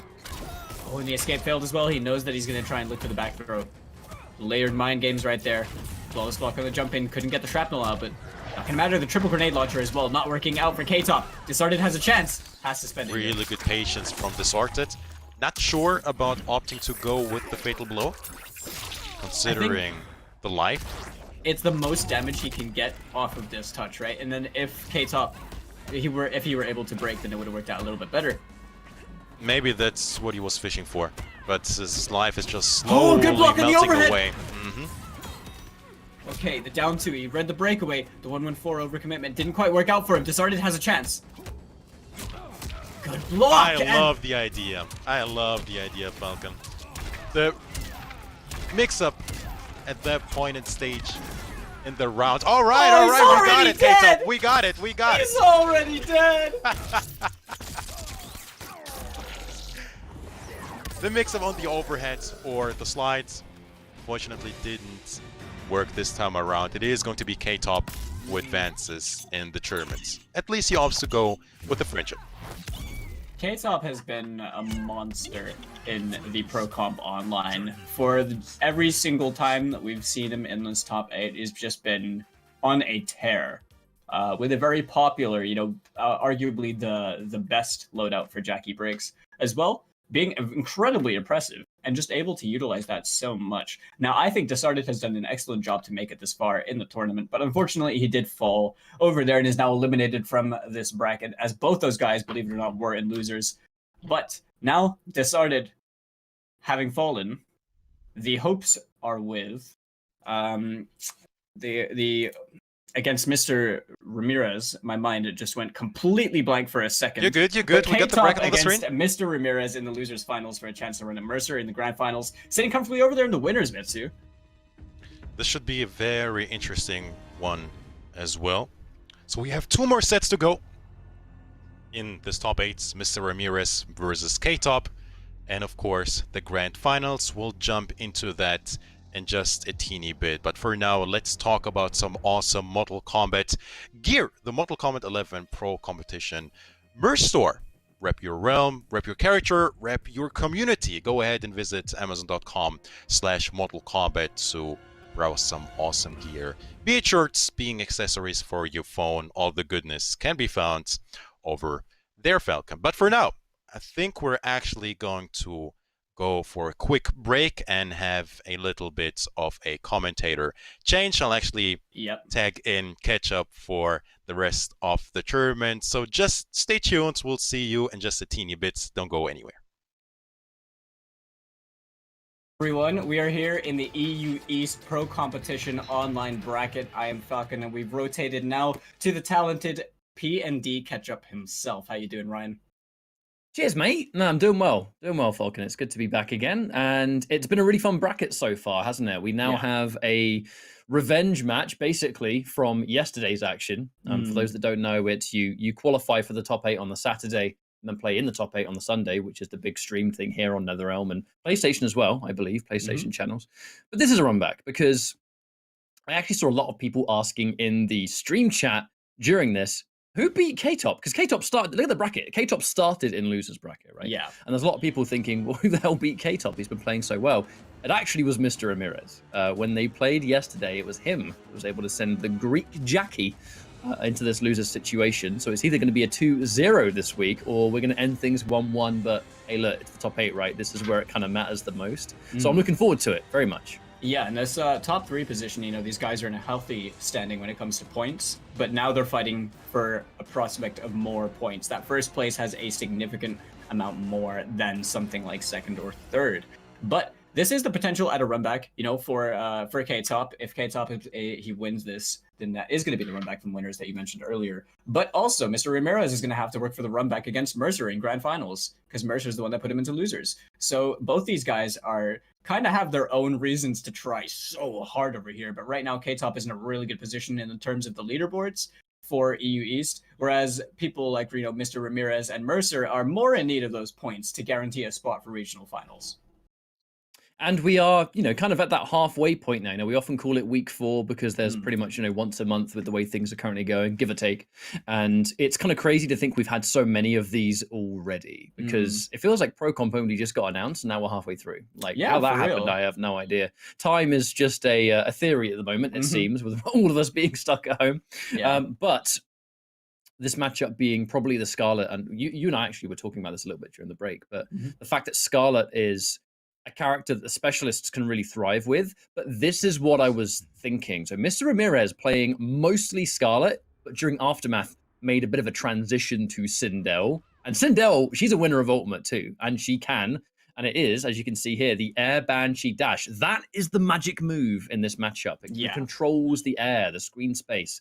So it's a bit harder. And then the Whip and Flip, the Low Star Screamer, I think this could be a really effective variation here. I think you're right there, Ketchup. I mean, he has a lot of ways of shutting down the aerial mobility that we all know Jackie's very good at. And right there we see the Air Banshee being used at the beginning just to try and fish out any potential movement in that Low Star Screamer just to check him in the neutral. We start with an air-to-air too. K-Top's always going to have those in mind. The cheeky little surprise overhead as well. Looks like Mr. Ramirez, trying to confirm from that air catch, but not quite. So we're going to get a full combo here into knockdown. Corner pressure for K-Top, plus frames, which Mr. Ramirez, very respectful player on defense. It's no wonder he's going to sit and hold that. Wonder if we'll start to see maybe some flawless blocks later. Wow, that's a point-blank whiff. Yeah, that surely must have been an input error right there. Mr. Ramirez now has quite a bit of a health deficit in a very dangerous situation. Oh, that dash punch, though.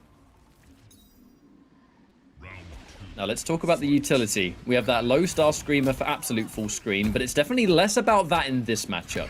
The Whip and Flip for the air control and being able to just get damage. But it is that Air Banshee Dash trying to shut down the advances of K-Top, who hasn't really had much of a chance to do any of that yet because K-Top's been point blank the entire time. We do see a Whip and Flip able to at least get him out of the corner, but the Sindel not getting a couple of potential confirms here. That standing one could have been so much more, but just sticking it out by itself might take this entire game, Falcon, to maybe just find his feet. That's a nice anti-air. Maybe, yeah, and that is a nice little bit of Sindel tech right there. Using that down forward to anti-air against the leap on the crossovers. Really useful stuff and match knowledge. But right here, this is a dangerous situation right here. I don't think you can survive this. Bang, bang, bang, bang. Ooh, yeah. And then I say done because we know what comes next. The Plasma. The plasma all over the floor and nothing you can challenge. And what a dominant game one that was, but it has to be said, I don't think that really was a matchup thing. It just kind of seemed like that Sindel, I don't want to use the term rusty, but I think it wasn't in its top speed, was it? There was still us kind of getting that momentum, and hopefully this next game, if he goes Sindel, will be a bit more comfortable. Just a little bit like uncomfortable. You can tell that there's, a slight bit of not unfamiliarity, but just a lack of time, as much time being put into Sindel, which is quite obvious, given how we see Mr. Ramirez play Scarlet. And I don't really, there were a couple of like call-outs that I think Mr. Ramirez was trying, but just chose a very risky space to try these in, against a character like Jackie, who's just going to delete your health bar. Like the instant air banshees at point blank, kind of proving to be very detrimental for him. Which is rare. You're actually used to seeing, I mean, I'm going to say every Russian Sindel, to be honest with you. They've had this character on lock for so long, whether it was Dubasic before Cabal, whether it's Val, whether it's Mr. Ramirez. Sindel, definitely a character that was always seen to be able to fight a leap-heavy Jackie. Not so sure about Ultimate, has to be said. Not a matchup I'm as familiar with now, but clearly there's a reason Mr. Ramirez has picked this. Maybe this was the matchup he won with when they fought yesterday, but it's kind of looking like things are a bit different now, whatever it is, because K-Top is absolutely annihilating so far. That escape failed is going to come in really handy for Mr. Ramirez right now if he holds on to it. Got a big health deficit at the moment, and K-Top, he's going to slowly chip away at it with the burn. Oh, that's a big catch, but forces the breakaway. Oh, he's actually going to spend it, though. Risky stuff, probably looking for the air banshee, but K-Top being wise to it. He doesn't need to overcommit to anything. Just sitting down the guaranteed damage to close it out. Oh, and that's going to be free damage. Just a situation now for K-Top to continue to look strong here. Mr. Ramirez not really able to find a footing. You look at this matchup, and Sindel, she does have options to kind of shut down that advance. Thing is, K-Top, kind of like now, before that trade anyway, that sent them both full screen, he's finding that one opportunity to close in the space. And then we spend the rest of the round, a breaker gets used by Mr. Ramirez, and then Jackie's on you all round long. You can't create that room that you're supposed to be good at. Definitely, and K-Top has been absolutely asphyxiating with his gameplay so far. Made the down 2 whiff over there. A nice little chunk of damage right there from Mr. Ramirez. Potentially the start of something, but the back 2-2 into the dash punch. Flawless block. Needs a bit more than that. Lovely catch on the 1-1. Okay, 18% damage, just like that. Stagger on the forward 4. Right, we're starting to get a foot here. It's not just defending and trying to poke out now. We're finally getting some offense of our own. But the whiff! Oh, the counter hit K-Top! This is ridiculous, Falcon. You definitely know that Banshee Scream was just a little bit too late for Mr. Ramirez. It was the right idea if K-Top committed to the button on the way in. But K-Top taking full advantage of that situation. A nice confirm into a fatal blow. Takes the first over Mr. Ramirez. Really strong. So that was the second. The second, not the first. Right. But this is, the thing is, I know you were just like, hey, second, not the first. You could have fooled me with how quickly these games are going. We've all been there where a set is so quick, you're like, wait a minute, that was game 2 already? And I think, to be honest with you, Falcon, that's a testament to how dominant K-Top has been so far. This Sindel has not been working. Now, is it going to be a change back to Scarlet? Because clearly the Sindel was picked for matchup reasons. Yeah. And again, the Sindel all the way. I've definitely heard Scarlet players in the past say they don't like this matchup. They do not like fighting Jackie. Sindel has arguably better tools. Yeah, if this is, I'm pretty sure it's safe to assume that this is definitely a comfort pick. And in this sense, it's like Mr. Ramirez is going to live and die by the Sindel pick as he's now on his tournament life. K-Top, on the other hand, the player who we saw win the last time in Europe East, even in the losers bracket, just looks incredibly dominant as if he was in the winners to begin with. Now, here we go again. Are we going to see another one of these one-sided games? It looks like Mr. Ramirez has barely had a chance so far. And K-Top's looking for that swift revenge. Swift, maybe the magic word. Oh, does that really option select? You may as well amplify, but catching it so low, Falcon, it missed. That it did. He missed a very crucial potential opportunity for a lot of damage right there. The 1-1-2 going to work out. Oh, the down 2 on Wake Up? A big call out. Pressure again. The double amplify just to stay safe and keep the pressure on rolling. Forward 4. Problem is, when Jackie has the life lead... Oh, never mind. My point becomes completely irrelevant because here comes the catch and the whip and flip. Mr. Ramirez, hang on a minute. No! Falcon, he was 1% away from getting fatal blow. That would have won the round, but he didn't have it. Oh, no! That really came back to haunt him as K-Top is now on set point in losers finals. That was ridiculous. Mr. Ramirez, he got a lot of damage on that Unbreakable, but just didn't have enough to close out the round. 1% less health, he would have had Fatal Blow, Falcon. That would have been the round. Oh, that is so unfortunate. Poor old Mr. Ramirez. Now match point down here. K-Top with the jump in and the corner pressure. I like that 1-1 to escape, but yeah, that is one of the most tragic situations where you just needed 1% less. And right now, this is Mr. Ramirez in the corner. This tournament, life on the line. The down 1 check not going to work out. He has the hit confirm on that down 4. Trying to work with the corner positioning, but the back forward too. And dash punch. Oh my. Okay, that up 2. Is it going to be the saving grace, the start of the comeback? Fatal Blow. It is now ready at last. But Mr. Ramirez Oh, will he have an opportunity? Oh, never mind. Spoke too soon. We spoke too soon. Game over. K-Top now, grand finals. And up against the Mercer. Is that the second time we've seen easy fatality tokens being expended entirely? Is this... It looks like it, doesn't it? We're at the range. People in tournament, they like to friendship, right? You do easy fatalities, which for those that don't know how you do fatalities without... Not fatalities, they're easy. Friendships without hitting the no blocking requirement. Easy fatality tokens. I like to call them like fake friendships or like cheating friendships because they're not really friendships. You don't meet the actual requirement for them, right?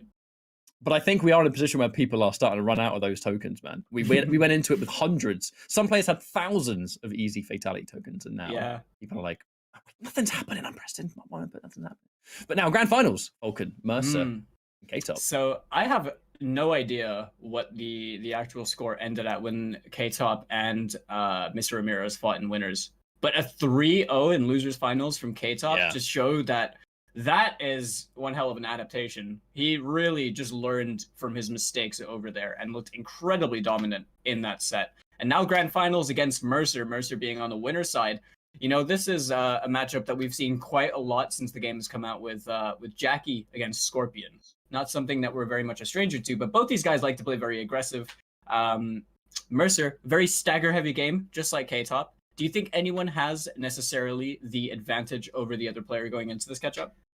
I kind of think that first game is going to give us all the information that we need. Before we get into this grand finals, I'd like to give one final shout out before we wrap up this part of the show. AstroGaming.com. They are, in fact, the official audio partner of the MK11 Pro competition, and all of our audio that we use and that you can see is powered by them. I've even got some of those really special little Mortal Kombat side panels that I was fortunate enough to get about a year ago at Final Combat. If you want to find out more about Astro Gaming, go to astrogaming.com for all of their officially licensed PlayStation products, all of which is available right now. Tune in, and thank you very much, Astro, for the support. Pro competition. Now it's grand finals time. Yeah, Falcon. I personally think, in a weird way, I actually do think that K-Top has the edge here. I think that he's just looking so crazy dominant, and Mercer, the one thing that might change this is that A, he has historically been good at fighting upgraded, even though this is not upgraded. B, he has got a pocket Cetrion. He does indeed. That's a very good point to touch on, and he will pull it out if necessary, where we've seen that in the past. But I think K-Top, you know, his engine is warm. He just came out of a very high level set. Whereas Mercer, I don't know if Mercer has been practicing in the little bit of the downtime since we've seen him play last. But right there, the back one straight away confirmed into the teleport and kicking things off with a bit of a cheeky Sinblade. Doesn't want to try and use the advantage, just using to open up space. I like that. I really like that use of Mercer. When you break away Mercer, he always has that kind of meaty Sinblade coming down. Not always going to be plus. If he hits it on that higher end, it's a little bit less. But it means that you can't challenge with wake-up buttons, right? There's really no way you can compete with it. And the wake-up jumps get stuffed as well. Right there. Hang on. Oh my Lovely. goodness. These teleport confirms Wonderful. have been impeccable in that first round. And now that's a confirm here. Jackie already going to start that crazy offense. And that's going to be one nice little neat combo to begin things. 38%. And now we start to push forward. Even more of it from K-Top. Full speed ahead, it looks like. He dropped the remainder of that combo. Could have potentially converted into more. Up 3 whiffing for Mercer, but he has the corner positioning. He has the fatal blow to work with. Oh, overcommits against the breakaway. Yep, and a full combo. Nice little side switch ender as well, which gives really an even situation, but now back to the wall. I think Mercer, this is where the pressure starts to exist. Do you teleport out? Yeah, I guess so. That's the question answered. Mercer really doesn't like having his back in the corner. He will definitely spend that bar to break his way out of there, but Eats that damage, trying to teleport in the wrong space right there. K-Top, he's gonna get the 4th throw, so nothing guaranteed off this. Oh, overcommit with no punish. Just a down 1. Now, I say K-Top, I kind of believe that his Jackie definitely has what it takes to win another one of these tournaments, but the thing is, he does have that extra work. For those that don't know the double elimination format, and of which part of the work is already done, it seems, K-Top, if he wins this 3 out of 5, he'll reset the bracket, because he's coming in from losers. He has to basically put Mercer in losers first, and then win again. But with a game like that, how that first round was good, but the other 2 rounds were better, I'd say 5 games away from tournament win, we could definitely be there. Yeah, I think you are right. He's looking very, very much in control of momentum. I think Mercer was looking really good in that first round, but after that, it was the K-Top game from then on out. And we're going to have to see some ample adjustments from Mercer, because there's a very big difference when it comes to the stagger game between both of these characters. Mercer is essentially relying on those reactions to be able to confirm and to teleport, but that's not even going to matter anymore, as we're now seeing Cetrion, which I mentioned before. This is actually why I brought it up, because I look at Jackie in this current state, and there's a reason that Mercer has been using a lot more Cetrion than he used to, during the Aftermath days. So I kind of had a feeling he was going to go Cetrion here, because he hasn't. I mean, look, this is winner's bracket, comfort zone. I think if he wants to try the Cetrion, this is where you give it a go when you've got games to work with. Yeah, definitely. And also, Mercer needs these points more than K-Top does as well. So I think he's going to kind of, try whatever he's got to try just in order to win the set over here in Grand Finals. Cetrion definitely a character that can fight Jackie. You're pretty much looking at the top 2 characters in the game right now. To be honest, that's up for debate, but I certainly very hard to so. argue with that, yeah. I mean, competitively, they have the results in every tournament, and that's going to be goodness.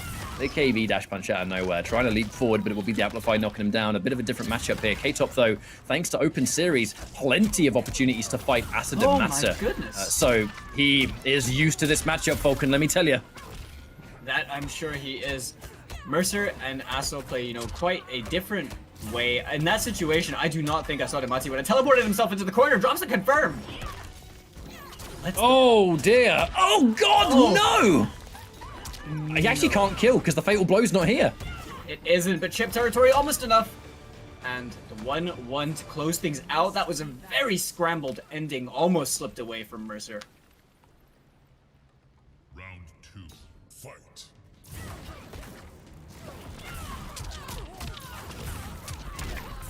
Okay, natural. I mean, I gotta look at that situation, not being able to punish the Fatal Blow. That was seriously, I look at that situation, I'm like, that is one of the worst rounds to lose, because technically it's there. I'm sure Jackie could have punished it too. He Just must have dash something. punching. Yeah. I think he tried to go for the full combo punish. He wanted the max damage right there. Got a little bit too antsy with it. And right now, if that was a straight one, that would have hurt bad.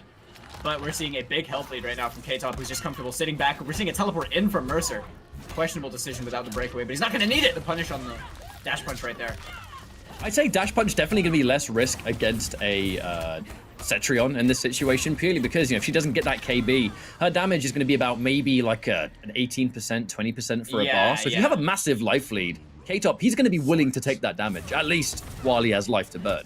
Oh, autocorrect! The auto-correction right there. Yes, I mean, let's just take one of the best characters and then have a move that's even better. The wins. Auto-correcting unlike I've ever seen. Elder Goddess is correct. Okay, using these wins a lot to enforce the pressure. The restand right there again. Challenge on hit from K-Top. Acknowledging the minor plus frames. Did not care. Knows the breaker is coming. Wow! I mean, I think it's risky that Mercer either ducked there or press buttons. With that meaty string, that was only ever going to go one way. That is too right. And Mercer, he tried the full string? Why on earth? The dash punch KB has already been spent, so he couldn't get it there. Oh no! She goes right behind Cetrion as the boulder gets thrown, somehow able to thread the needle, Falcon, and 1 game away from a bracket reset. K-Top has been playing these games so fast. So fast. We saw a 3-0 very quickly in Losers Finals. We are now at 2-0 in Grand Finals. K-Top 1 game away from resetting the bracket. It hasn't even been that long, catch-up. It's not been long at all. It hasn't. But K-Top with the Jackie. This is the kind of pace that you grow to expect. He's just so fast. And Jackie doesn't help matters. Well, no, she does, but I mean, you know, she doesn't help things. If you're trying to go for like a slow-paced game, you take K-Top, who already plays at like a million miles an hour. Sorry, pick up at the worst possible time mid-sentence. K-Top already plays NetherRealm games at the speed of light. And now he's got a Jackie of this caliber. It's, you know, it's a match made in heaven, isn't it? Yeah. I mean, given like when we had Mitsuones on the mic earlier, we were talking about K-Top during MKX, you know, just incredibly aggressive and has the right kind of characters to cater to that kind of playstyle. And this man, he mained run cancels. That's it. Yeah. He mained the run cancel mechanic. Forever the aggressor right here as he gets a nice big opening right there. Now, Mercer eats so much damage, even just by the time he's broken. He's already eaten close to 30% or just over. Punish on the dash punch. Now, you look at the life lead you sit on versus a Jackie. And the thing is, I always say, your life lead against a Jackie is not really a life lead, because all it takes is that one time she closes in distance. Rush down, the damage of the crazy large combos. Lovely anti-air. Oh, whip on yes. the wins! That did not work out for Mercer. But yeah, definitely, you know, and Jackie, even when you get her down in health, it's still a scary situation, like right there. You got the fatal blow, any touch could kill you unbreakable. Oh no! My God!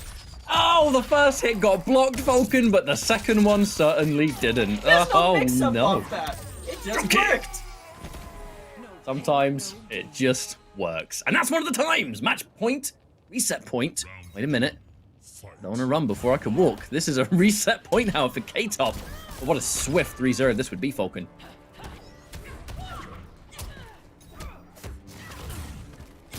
Okay, good block, but kept him patient. Yeah, I mean, only 102 damage on that confirm. Very minimal compared to the damage of Jackie, who just turned out 243. Off a nice confirm from K-Top, who's looking really much so in the driver's seat in this set at the moment. These throws working out quite favorably for Mercer at the moment. Oh dear, letting the whole string rock. You're going to take so much damage before you even have a chance to break meaty plus frames. And he will sit and hold the rest of this offense. A clean anti-air. Again, no armor break attempt and no wins for the restand either. One more chance, another chance opening itself up. Wait a minute. And at this health, he's not even going to need to use Fatal Blow. That's it. There's that confirm, that standing one having such a generous hitbox size. Confirms the hit. Mercer now keeps himself avoiding this bracket reset right now. Very, very narrowly, but K-Top with that huge leap in closes the gap instantaneously. Right now he is making Mercer hurt so much who just didn't break any of that 40%. I'm not sure I like the lack of break because it put you so close to the corner, but you know what? He was able to take the risk and fight his way back out, so instantly able to kind of prevent that situation from even being a problem. And now, actually, has a bit of a life lead. I always say against Jackie, you know, oh, that's punishable. No. He's only going to need to spend one bar here. Actually, yeah, spends it and gets the breakaway. So he's saving it. You can see he's saving that offensive bar so much. He wants that shrapnel blast so bad. There it is. But there's the anti-air again. Oh, no fatal blow, though. I question that decision if it would have potentially maybe killed. Oh, and he gets it. Wait a minute. All right. We said a swift 3-0 was on the cards, but Mercer pulled it back. Just about managed to hold that one down, winning the game for himself, and, you know, just stopping that bracket reset has the potential to win the set before that could happen. But K-Top has looked incredibly good so far. There were just, you know, a couple of those situations, like when Mercer didn't break against that 40%. It's quite surprising when a player makes that decision very early on in the round, but they still managed to win the round.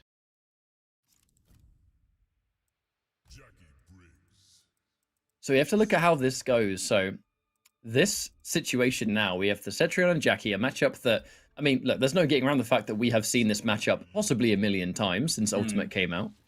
But with the development and really, when I'm looking at like what adaptations you can make here, it's kind of hard to say because they both have such a variety of tools. Yeah. You have no choice really but to take it on that game by game basis. You know, K-Top It was the rushdown and the crazy offense that got those first 2 games. And in that game, it was very much, I think, K-Top being a bit too eager to close it out. And that's really what Cetrion wants you to do, because it's not just zoning. Cetrion, it's buttons, it's footsies. Anti-air. I mean, how many times have we seen that anti-air of the instant blast? It's the main thing that is catching K-Top all the time. Yeah, definitely. I mean, Mercer's got those really well-placed standing ones. Commit to the full string again. Actually manages to find a hit over there. And K-Top with a big whiff punish right here. We're going to see Mercer break. We are. 30% though. And I also really like the down 2 call out from Mercer straight away wake up, because K-Top has been using the back 3-4 immediate so much in this top 8, but it hasn't been pressed buttons on once against it. And right there, oh my god, this is danger. Right here, he's gonna get that 4-2 into the fatal blow. 1 drop cost him the round right there, catch up. Yes, it did. And now, another one of these situations where K-Top 1 round away, going himself in to the reset point. And that will just be the halfway mark of this grand finals, if we reach it.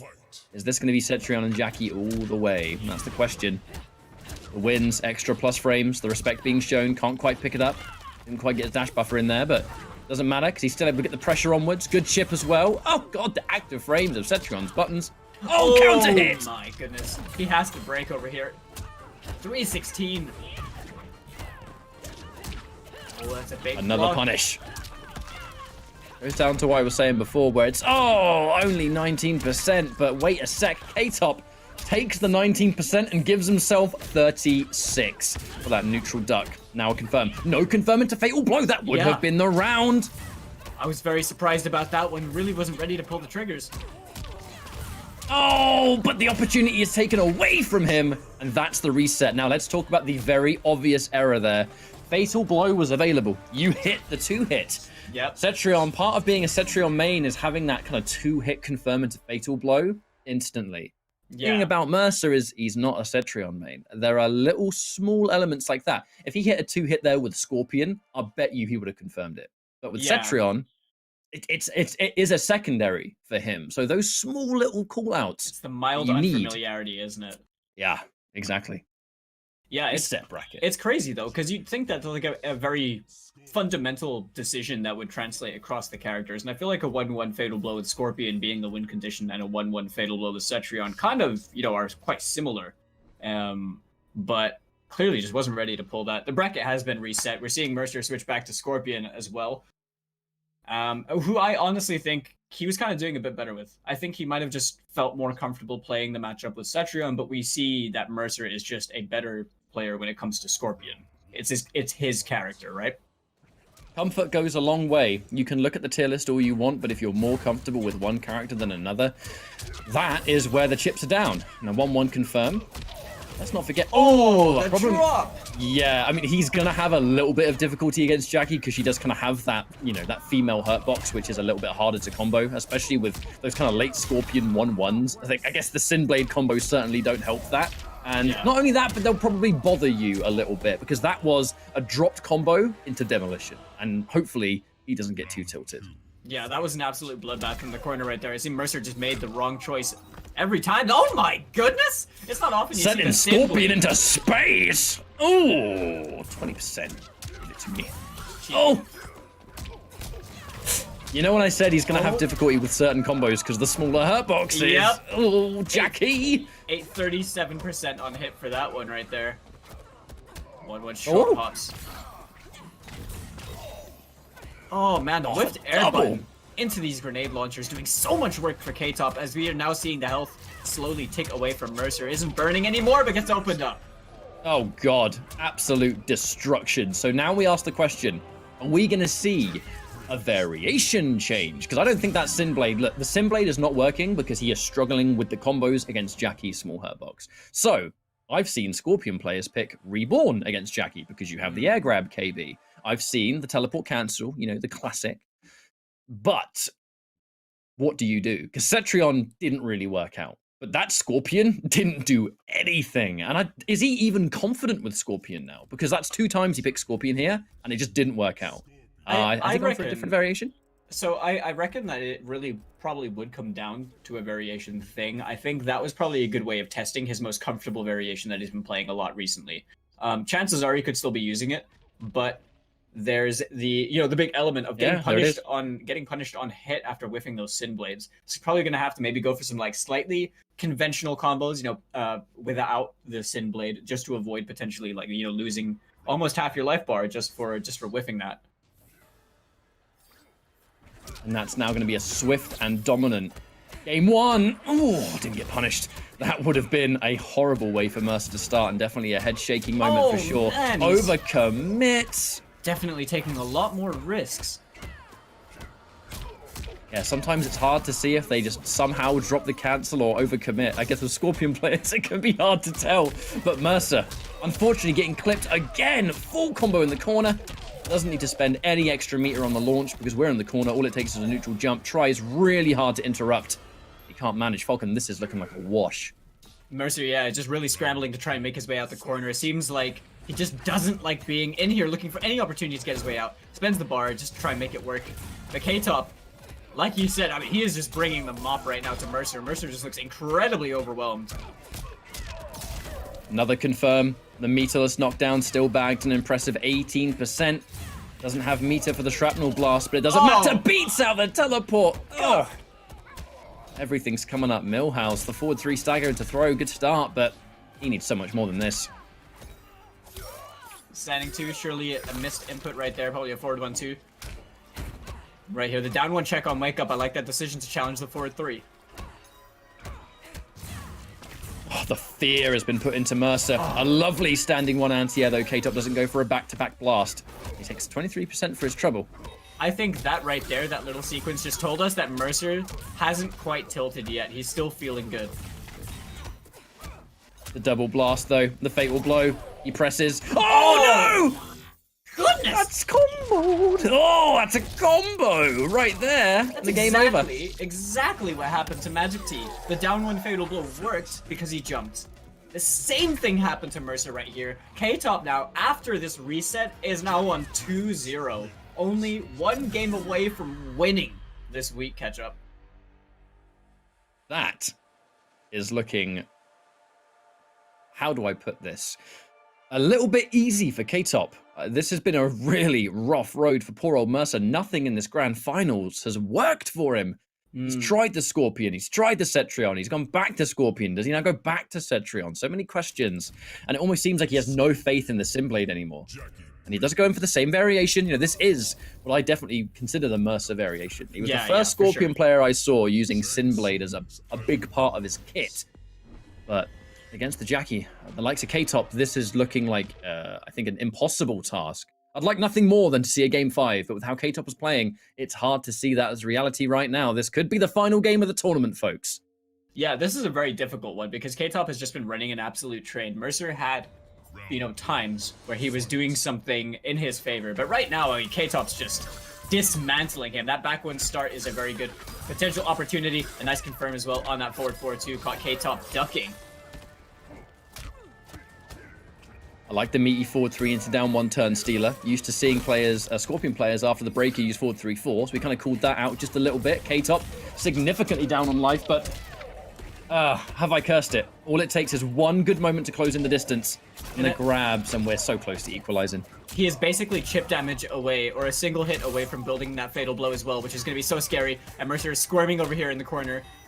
Challenges on +2. Worked out for him, though. Just a little bit of life left to go. That chip has brought him into just shy of grab to kill territory, but there's still a bit of extra damage in there. The back 3. That wasn't a flawless punish. block. It wasn't a kill! If K-Top had the fatal blow. Oh, he got it! Oh my god. He doesn't even need it. What are we seeing right now, catch up? K-Top right now is on set point. He's on tournament point. Yes, he is. Nothing. You know what I said? Nothing has been working out for Mercer.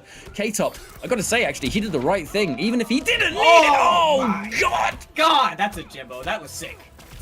His nose. His poor nose. The double blast. The throw tech. But I'm still melting. The plasma. It's all over. Get it off me. Staggers. Short hop to stop that jump out the corner.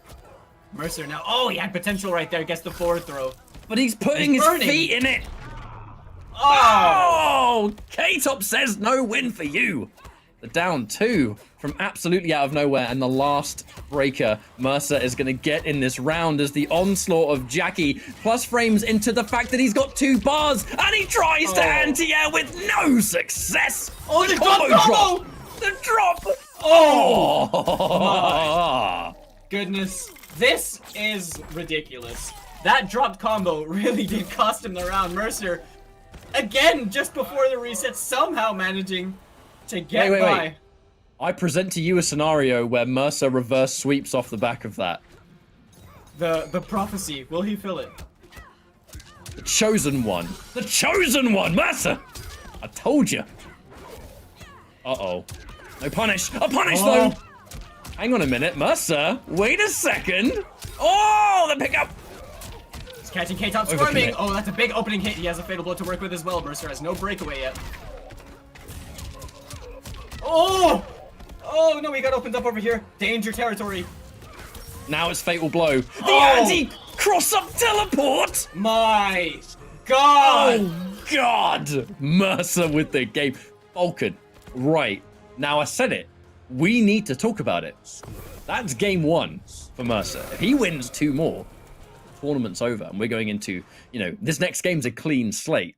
What if? I don't want to be the guy to say it. But I know what you're What thinking, if? and everyone watching knows what you're thinking. But what if?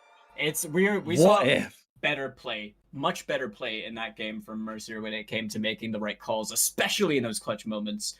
And honestly, it's crazy because how K-Top was playing was so explosive. He was on set point. He had that like in the palm of his hand and then let it slip through. Pretty much the same thing what happened to Mercer that K-Top took advantage of earlier. Man, I'm looking at this now. And I gotta say, actually, the final play too. One thing Mercer has always been fantastic at is the reversal teleport out of the shrapnel blast situation. It was a very common tactic that he used against Upgraded. A lot riskier now because the grenade launcher has it's got a larger hitbox on it, but he's been the master of that tech for many months. I'm not surprised to see him pull it out. But now has to deal with this Jackie rush down again. Tries to anti-air. Unfortunately, the back-to-back blast is going to get that call out. Teleport. Turn stealing down 1. Oh, and again, you can't teleport out. I love Complete that read. answer back. Corner carry in 2 sequences right there as well, Ketchup. He's got the plus frames to work with. Looks for a whiff punish. Nice anti-air, though, from Mercer. The meaty forward 3-4. Once again, you want to try and wake up button. Here comes that counter hit. The fact you've already used your breaker. Actually, not quite. What am I talking about? He's still got his 2 bars of defense ready to rock. And the punish.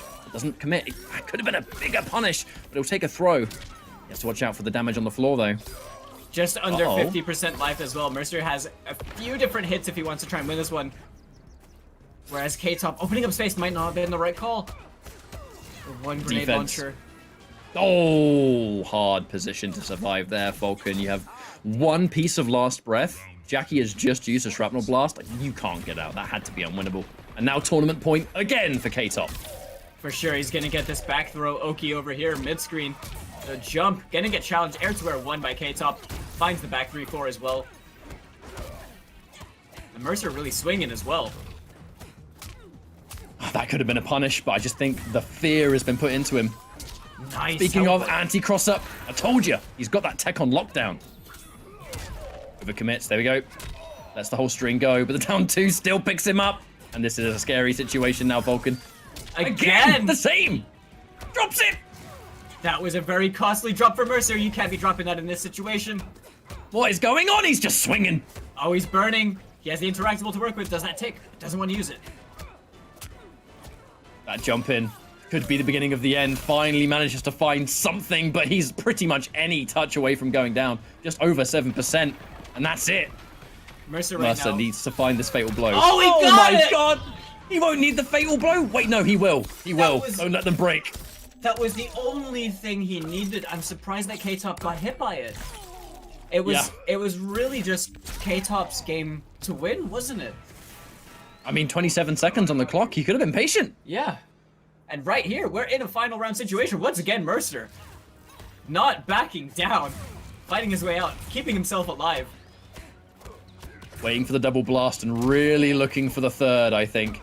The KB on dash punch is gone, so the teleport to get just to a safer distance, not going to be as punishing as it once was. Staggers the 4-3 twice. Looks for an anti-air, but no. Again, showing respect. Doesn't want to get jumped in on. Lovely tech again. No tech this time. He tried. He tried. Escape failed. Mercer playing really defensive right now. Gets the KB. Teleport cancel into a turn, stealing down one. Who cares about flawless blocking that forward 4-string now? The 1-1 confirm, master!